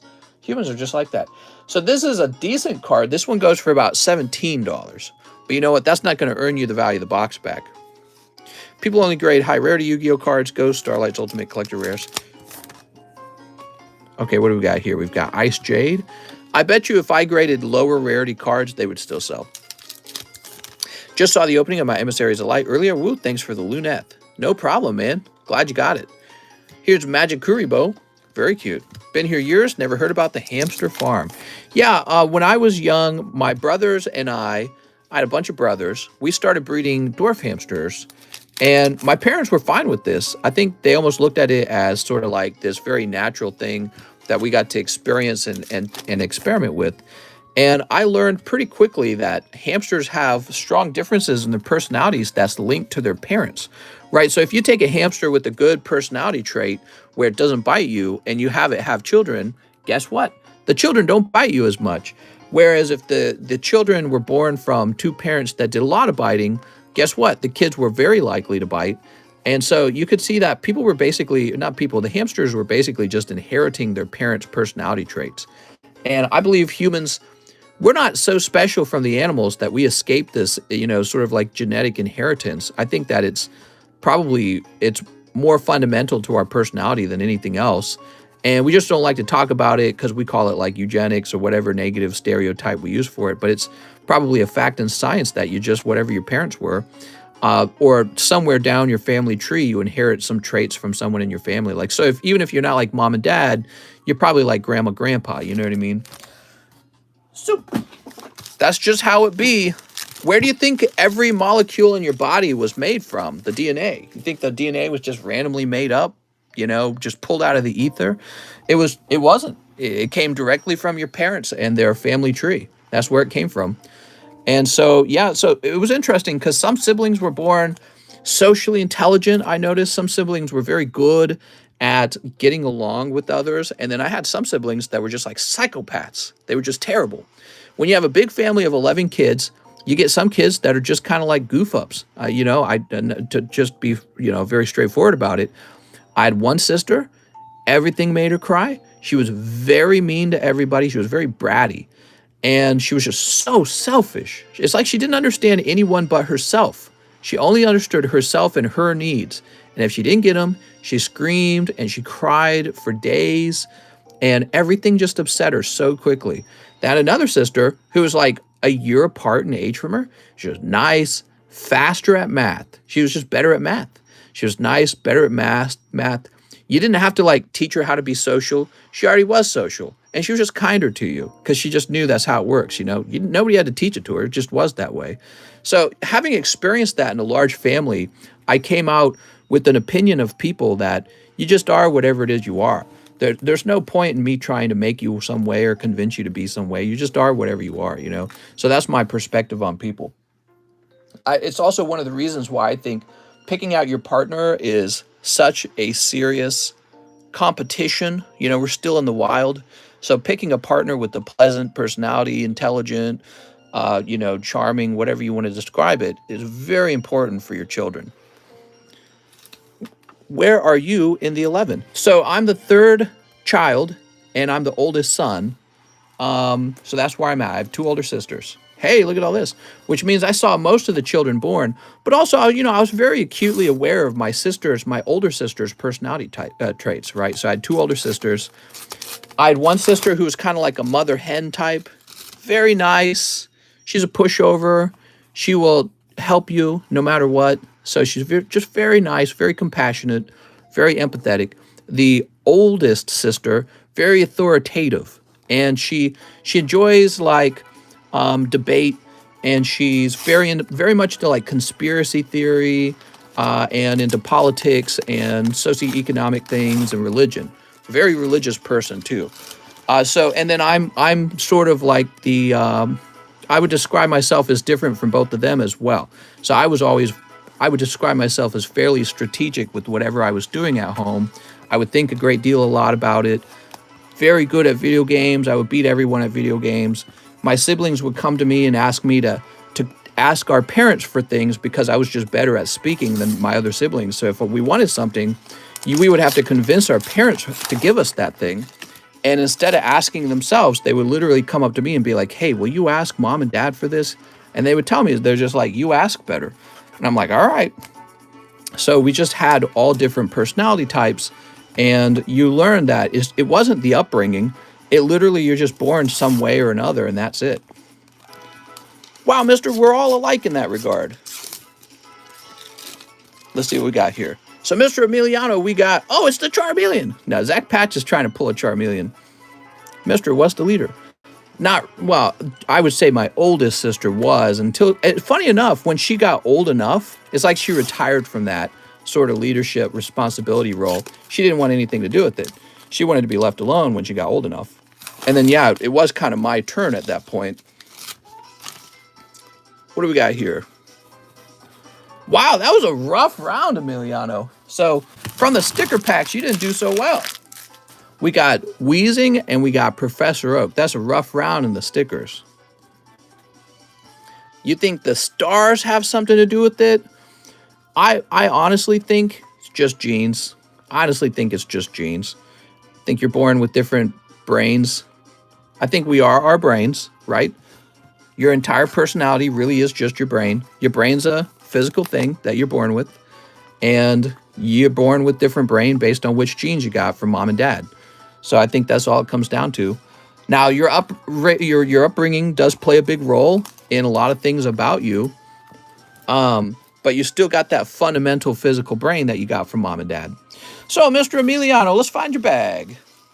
Do you have a best friend that was your sibling?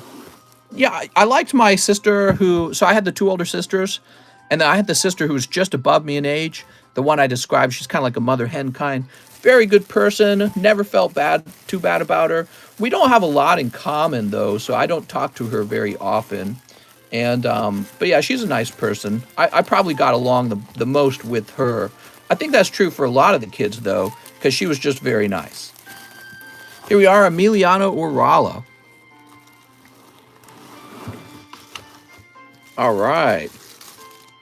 So Lamello and Wheatcross. What? You don't have LaMelo Ball in here. Do you have another bag somewhere? Let me place this in here, like that. Emiliano Urala. So that does say Emiliano Urala. Let me look around, see if you got a second bag. Mister, I personally think the stickers that have Pokemon logo will do well. That's why I put the Gengar out in front. I agree. Usually siblings team up to get the others in trouble. Yeah, there was a lot of that in our family. It was very political in our family. Tell me another tale of your childhood. I can tell you anything you want, mister. It was all so long ago. Sounds like my siblings, mister. So, Mr. Emiliano, I'm going to write you down as having 2 grades. I hope you watch this back.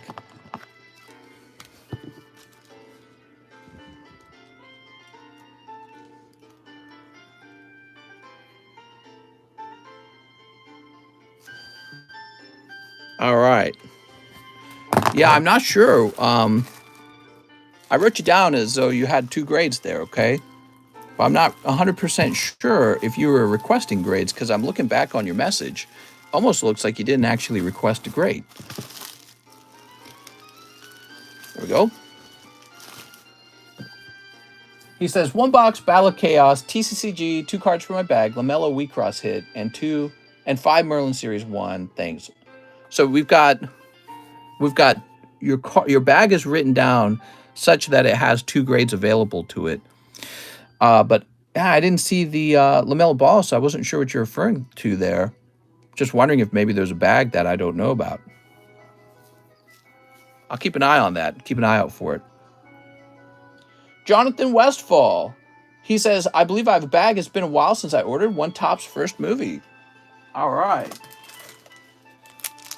Tony Pepperoni. No, wait. This is Jonathan Westfall. I saw Tony Pepperoni speaking. Claw lift would be sweet. I used to drive sand truck for my city. Sneep. Hey, mister, are you a fan of Fire Emblem? I prefer Advanced Wars. Advanced Wars. They're bringing back an Advanced Wars. Not a new series, but just a remake of the earlier one. I live in Medicine Hat. What? Oh, you've got teamwork. All right. Look at Pikachu. He's playing Squid Games here. This is the tug of war game. Waiting for the Advanced Wars remake. Yeah. I'm a little disappointed that it's simply a remake because, to tell you the truth, I've played it so many times, there's not much left for me to get out of it. So what I would really like is a brand new one. Advanced Wars is badass. Yeah, I agree. I really like it. What's this? You got the playlist or all the cards? Fire Emblem was huge in my childhood. Yeah, so the same company that made Fire Emblem made Advanced Wars. So you got to go give them a play. You can get an emulator that can play all of them, okay? All right, Jonathan Westfall. What a nice round. I like that the cards aren't really sticking, don't you? That's nice. Geneticist said, wife and I both tested, 0 chance for any genetic disorders. Said it's extremely rare, most never see it. First time I saw it in 30 years. Should we populate an island? What, you and your wife? How would that work out? You with incest babies or something like that? I don't see how you could populate a whole island. What? Can I borrow the boat? We had a crazy storm run through yesterday. No power for 10 hours. Sucked hard. I'm sorry. All right, so Jonathan Westfall. If you have a bag, are you saying it's going to be pretty old? Let's start looking for it. Get ready, guys. Joe Kennedy, John Paul, John Bailey, Jonathan Laura. Keep your switch changed. You switch charged? Jonathan. Here we are. You do, in fact, have a bag? All the better reason to ship it out, Mr. Jonathan. There we go. Beautiful. Looks like you had some Star Wars cards in there previously. We're going to write this down on your bag now. So that tells us the last time you were here, it was 5/22. Very nice. Next up, we have Anthony Rodriguez. Pack break. All right. Which Anthony Rodriguez? Give me a minute. I got to go to the Flames game and see them lose, so that sucked as well. The Flame game? What?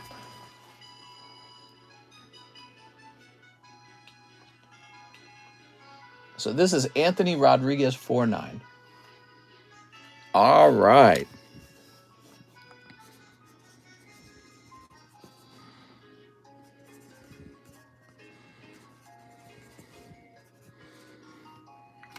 There we go.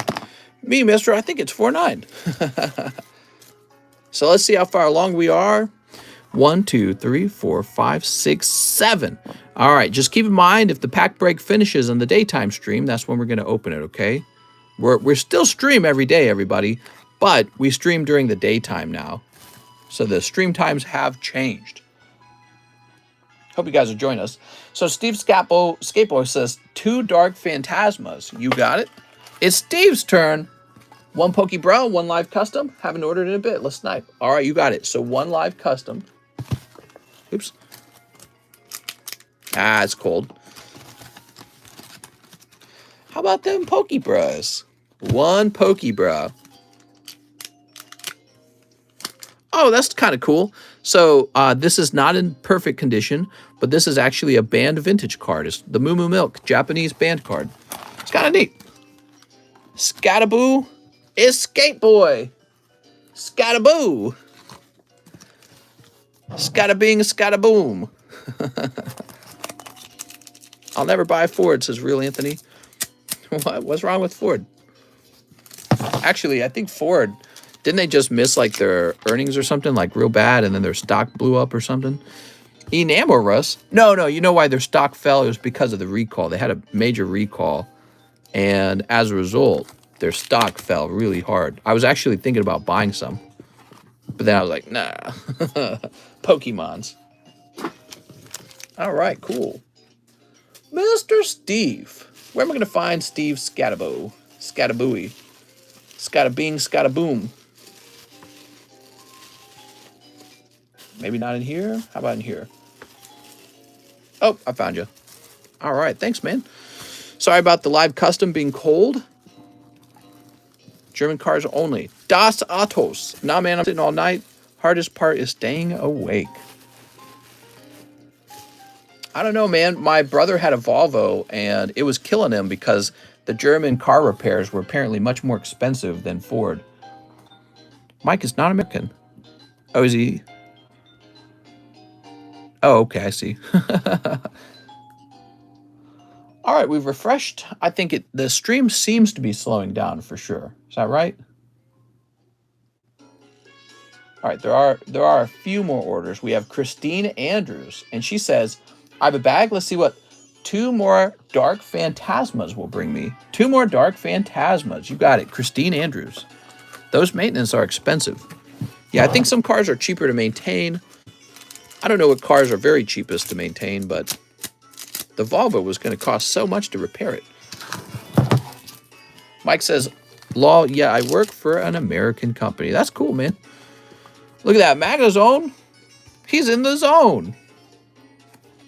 I hear America's still a great place to start and run a business, and that it's harder to do so in Europe.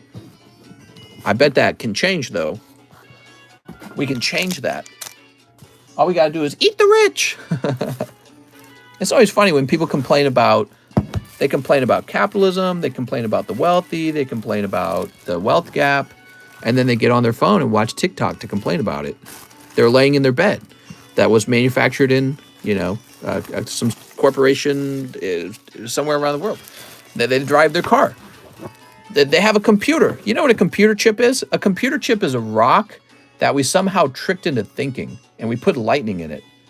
Like, you could spend your whole lifetime trying to figure that out on your own, and you won't. That's what capitalism and corporations gave us. Computers, man. These cell phones are like magic. Capitalism gave us cell phone towers and the iPhone, and it's not even close, man. It's not even close. Nothing in my home is handmade, by the way. Not a single item in my home. I see boxes and shelves and lamps and electricity and a fan, and then people just get online and they act like they're so smart and woke. Oh, I hate capitalism. It's like, do you? Are you sure about that? Have you tried no capitalism? Have you tried no corporates?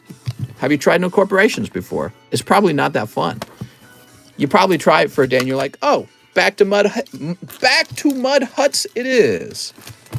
Back to poor. Back to everything being made by hand and costing a bajillion. People don't really think that far, I don't think. They don't really think that hard about it. They just whatever. They just smell the stink of their own farts on some app and they go, oh yeah, I hate the rich, I hate capitalism, I hate corporations. Like, dude, throw everything in your house away and replace it only with homemade, environment friendly, thatched, weaved, or whatever baskets, and then come back to me when you have no internet, and you have no phone, and you have nothing, because it turns out you probably couldn't list more than 2 or 3 things in your entire house that wasn't made by a computer and a factory machine brought about by capitalism and by corporations. It's so silly. You hear it now more than like any other time period. Everyone's complaining about it. Emiliano, here we are. So he says, Mr. 1 Panini NBA Blaster Box, 5 Opus 4, 5 King's Court, and 2 for the Misty. No problem, Mr. Emiliano. I love your orders. I've got you with your bag saying that I owe you 2 grades because I couldn't find what you were looking for on that last one. Amrico says, I do hate capitalism to a degree, but markets need to exist. The people who are complaining the most about capitalism are the ones who benefit the most from it, and they think they're bleeding hard as a market how good of a person they are. It's hard for me to view anyone anti-capitalism as anything but lazy, always sounding like they just want things handed to them. I don't always think they're lazy. I just don't think that they appreciate what capitalism and corporations have brought us. And I don't want to sound like I'm sucking up to them either, like I don't want to be like, oh, I just love corporations. I know corporations cause a lot of damage. They have certain amounts of power that gives them a sort of like an edge over everyone else. So, I get both sides of it, but my God, people do complain a lot about. They do get on Facebook and TikTok and Twitter and complain about, oh, I can't stand this rich guy, the rich guy that's bringing you services, stop using his service. Problem solved. Then you don't have to complain about it. You don't have to be stinky about it anymore. All right, here we go. 131. The way these guys get rich is they provide some unbelievable new service, and that's it, So let's get you that NBA box. I'll be right back. I got to grab it.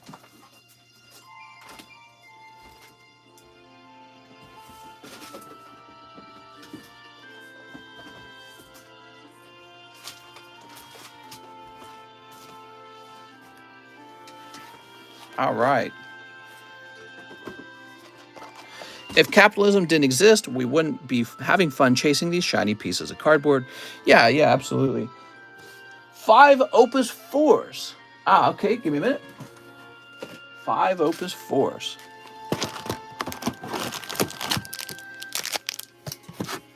One, two, three, four, 5. 5 King's Courts. All right.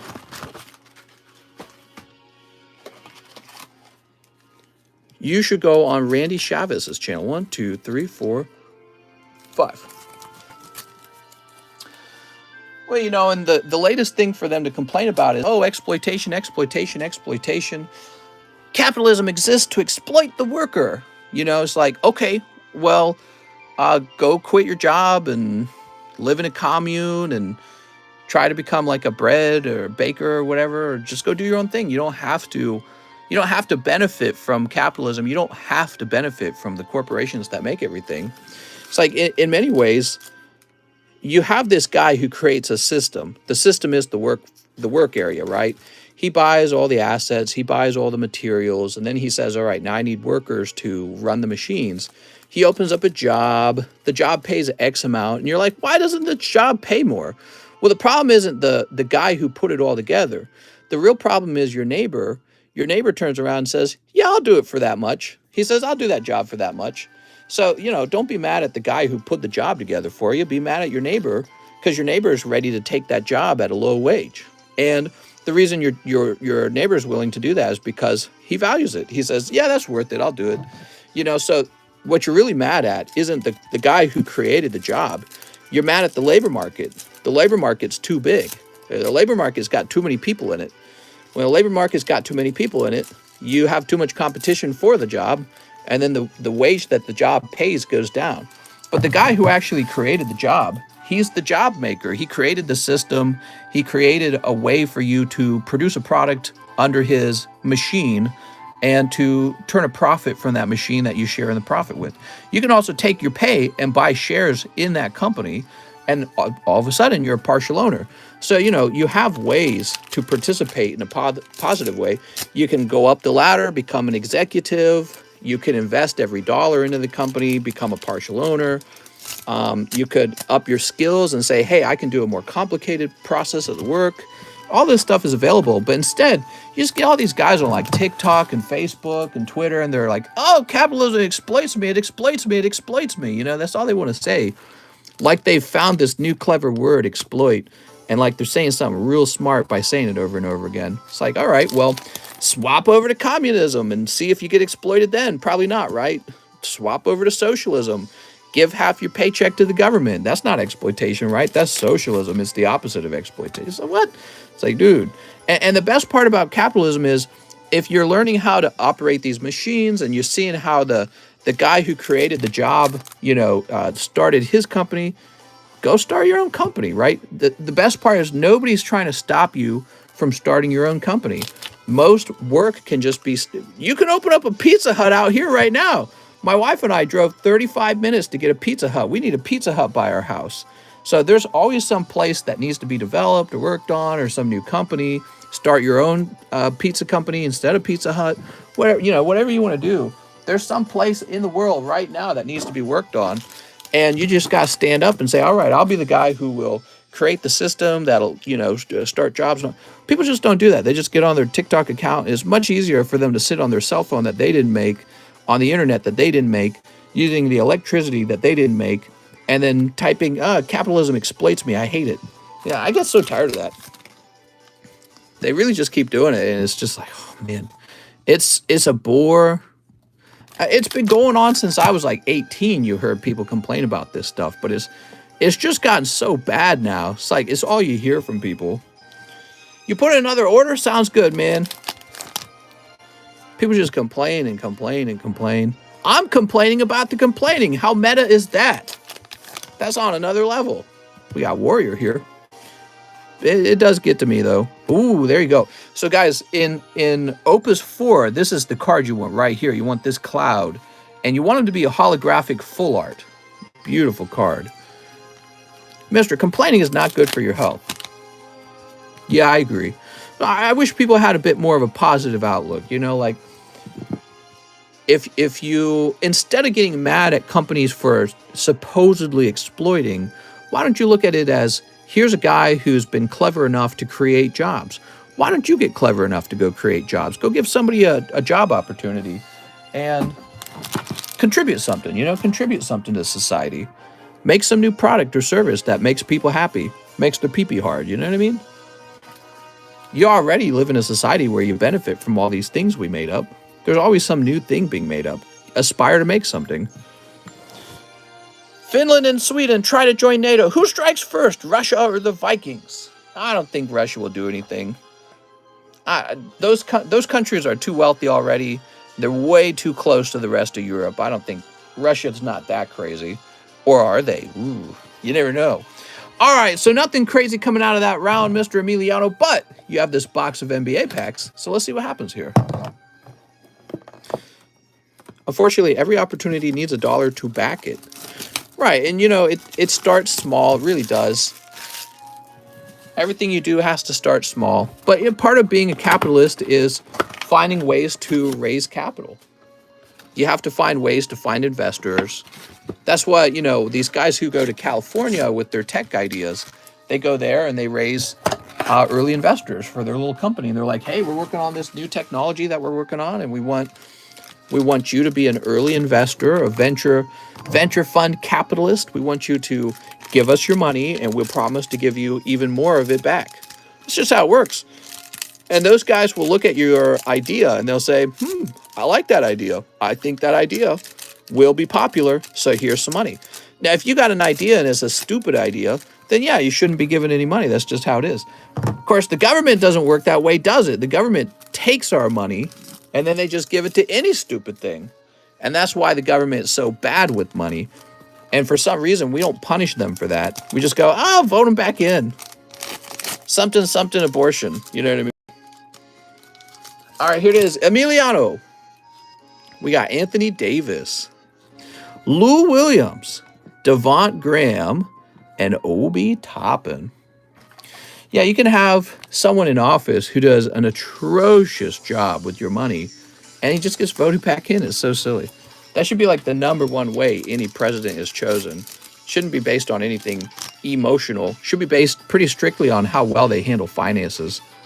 James Harden and Jared Culver. Ooh.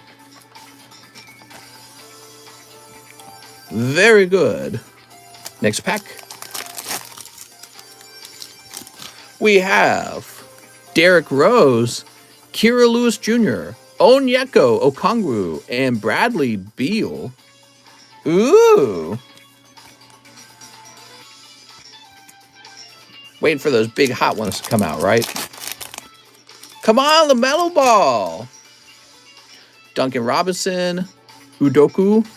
We only need president that we're stunned by Stone Cold Steve Austin. What? Tyler Terry. Or is it Tyrell? Have you ever heard of the rumors of Finland having nukes? Finland's crazy, man. Don't mess with Finland. Finland don't mess. Pretty sure there are chief financial officers stealing millions to offshore accounts instead of raising employee pay. Xavier Tillman, Emmanuel Quickly, and Ben Simmons.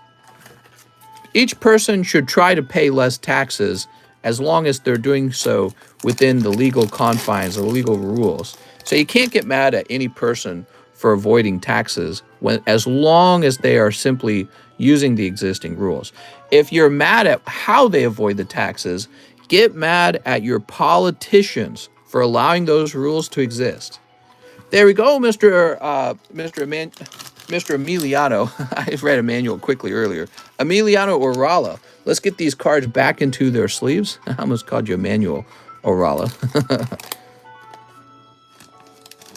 There we go. So we take these cards on the right side here and slide them back into the regular sleeves.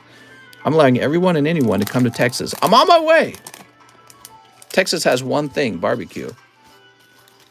Texas is a pretty good business hub, and they got the beaches too. There we go. They probably got a lot of good food if I had to guess. I'm pretty sure Sweden might have the strongest air force in Europe. In terms of taxes, Florida or Texas? I don't know. That's a good question. But, you know, paying less state taxes is a good thing. But the question is, are they making it up in some other way? Like, is it higher property tax maybe? So you got to look out for all that stuff. Like where I'm living in Missouri, the property taxes out here are extremely low. So the low property taxes, just good if you want to own a big expensive home. All right, cool. So that's for our good friend, Mr. Emiliano Orala. And now, Mr. Emiliano has a really big bag. They don't have state taxes, though, right? In Missouri, there are state taxes, but they're not very high. They're pretty. You send a little bit to the state, but it's not very much. It's always been pretty low. But the property taxes are pretty low, too, and they're especially low where I'm living now. NV doesn't have any state taxes. All right, here we are.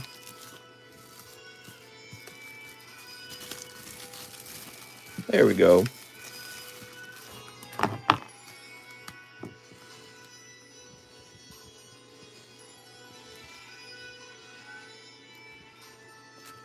A lot of people are mad that I'm from California and have a bigger house than them. Who are you referring to? Who's a lot of people? There we go. So, Emiliano, I'm going to keep you in this separate box for now. We'll place you next to Mr. Demetrius, who also has a big box. And let's move on to the next order. We have Darren Thompson. He says, One Weiss Adventure Time. All right, give me a minute.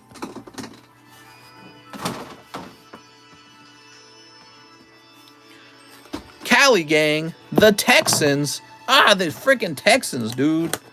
A lot of people equals no one. I don't know. A lot of Texans basically are from California now, right? Okay, let's see. Been a lot of migration. Mister, what do I draw? Says Angel Liz Lit. Here we go. I feel like people should be open-minded when someone migrates out of their state into yours. There must be something they like about you. You know what I mean? For them to want to move. One Pokemon movie pack. Ah, there we go. Okay, one Pokemon movie pack. 2 spots in the Breakpoint. Rename Texas to Sexus. Darren Thompson.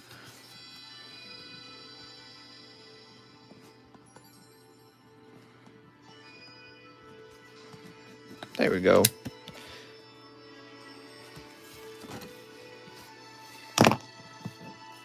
Thank you for streaming tonight. I have a bag.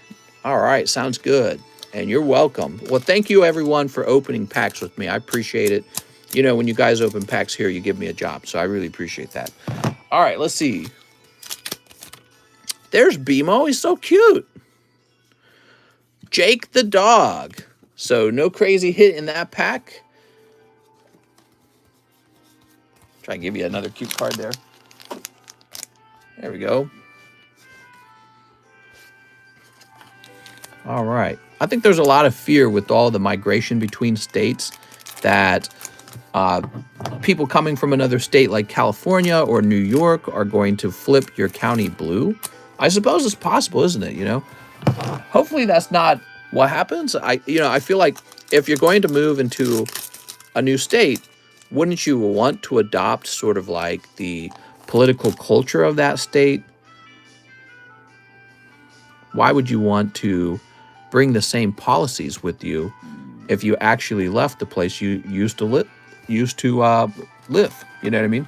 There we go. There's Squirtle. So nice. Here's Rescuing Pikachu. Wow, man. Still waiting for the good holos to come out of this set. There we go. The tail end of the race. I like that Alex and Biden sniff my hair the same way. What? Is it funny?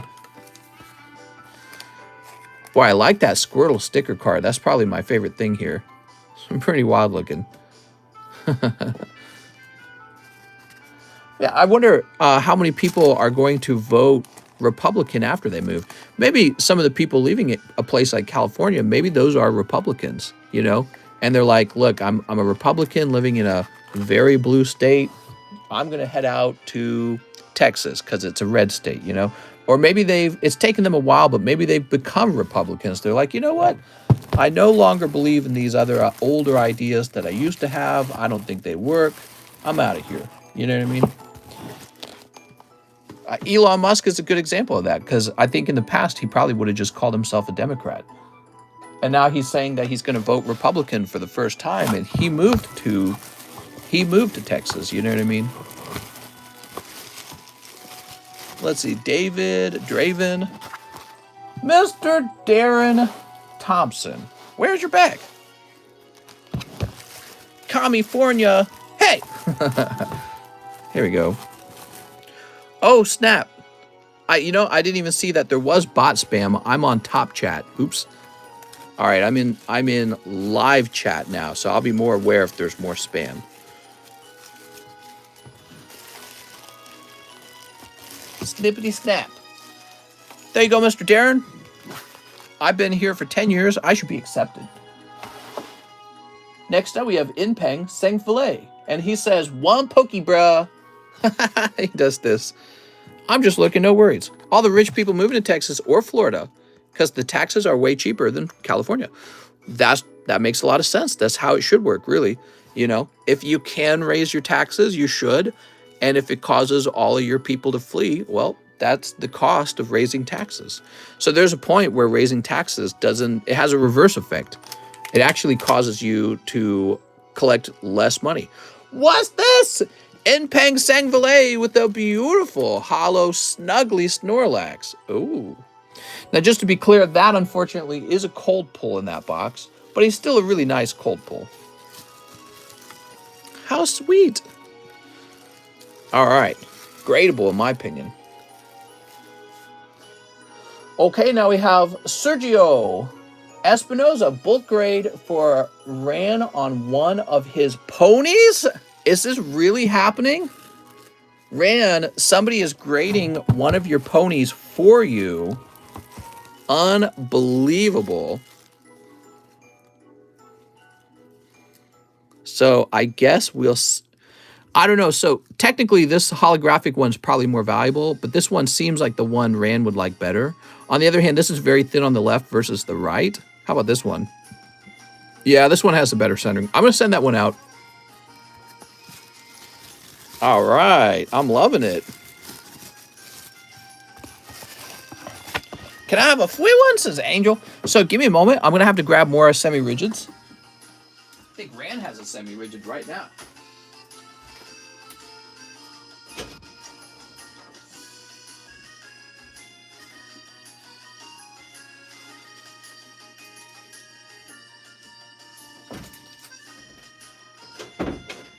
All right, here we are. What's the name of that set? Canterlot Knights or something like that?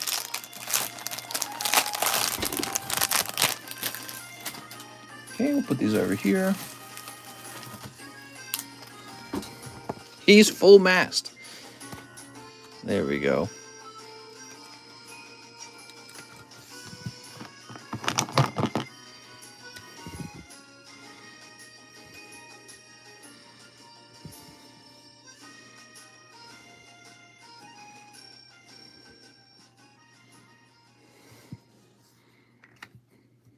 Oh, and we should put a date, 5/20 something. How's your Google stock? Doing poorly. Google stock went down to 2,500, which is when I bought mine, and now it's down to like 2,100 because the stock market's crashing. Luckily, most of my money is in Pokemons, not Google stock. Ricky Lee is next. 3 live customs. You got it. This is for Ricky Lee. 1, 2. Ah, very good, Ricky. And 3. All right. So what did we nab? Number 135. Or neither of these. Weird. So why are those in the box?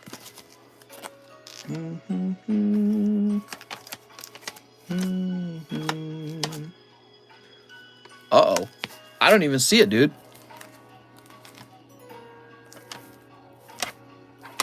Uh-oh. It's not in here. 135? I think there's been some mistake. I noticed that earlier in the box. So earlier in the box, it was clear that the slabs got mixed. I don't know what got mixed in them. That is not there. So I don't know what was supposed to be there. And as a result, I guess I will give you store credit. Ricky Lee.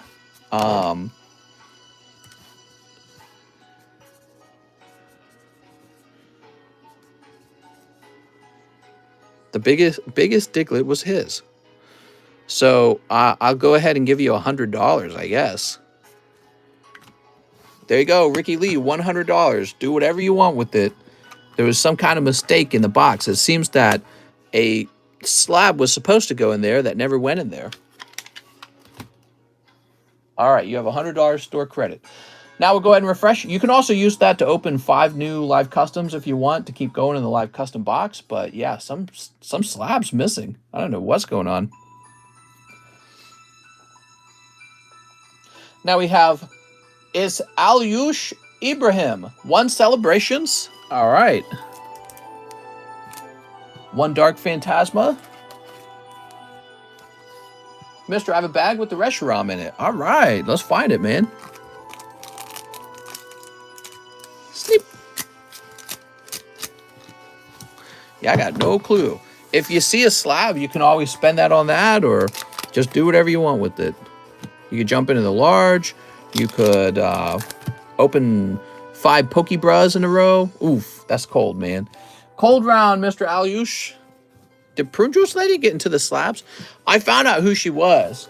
That's my neighbor's mom. He's an old man, and she's like a super old woman. And he said she's gone senile, and she's just wandering around the neighborhood now. And he said, he warned me essentially if she comes over here to just kind of tell her to go back home. And he says if he tries to lock the doors, she freaks out. So I'm guessing that's why the cops were at his house the other day. Maybe she called the cops because he tried to lock her in so she wouldn't go wandering all over the place.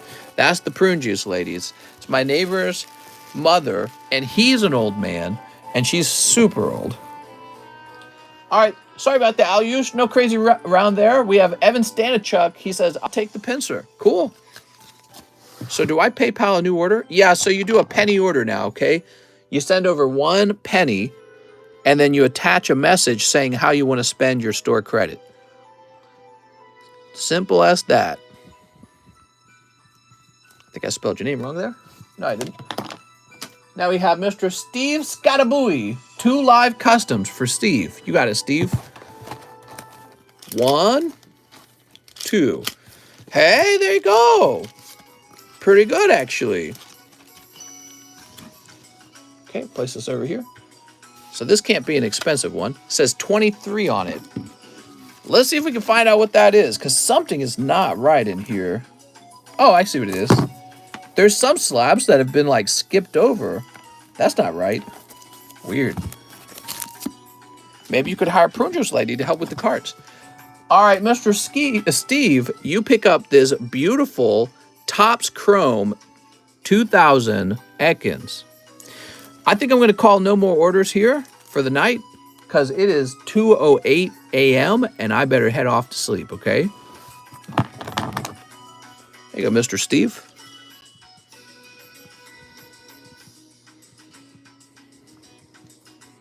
Still got time for an order. We're calling no more orders, okay? I'm going to go ahead and refresh and see who's next. No more orders. It is 2 a.m. in the morning. I have to be up at about 8, 9 to get to work for the daytime stream tomorrow. Oh, I'm late, says Sage. Yeah, we've been live for about 226 minutes. That's a pretty good amount of time. Sounds good, mister. Let me just see if Ricky Lee's about to have an order come in. Ricky Lee, did you have an order coming in?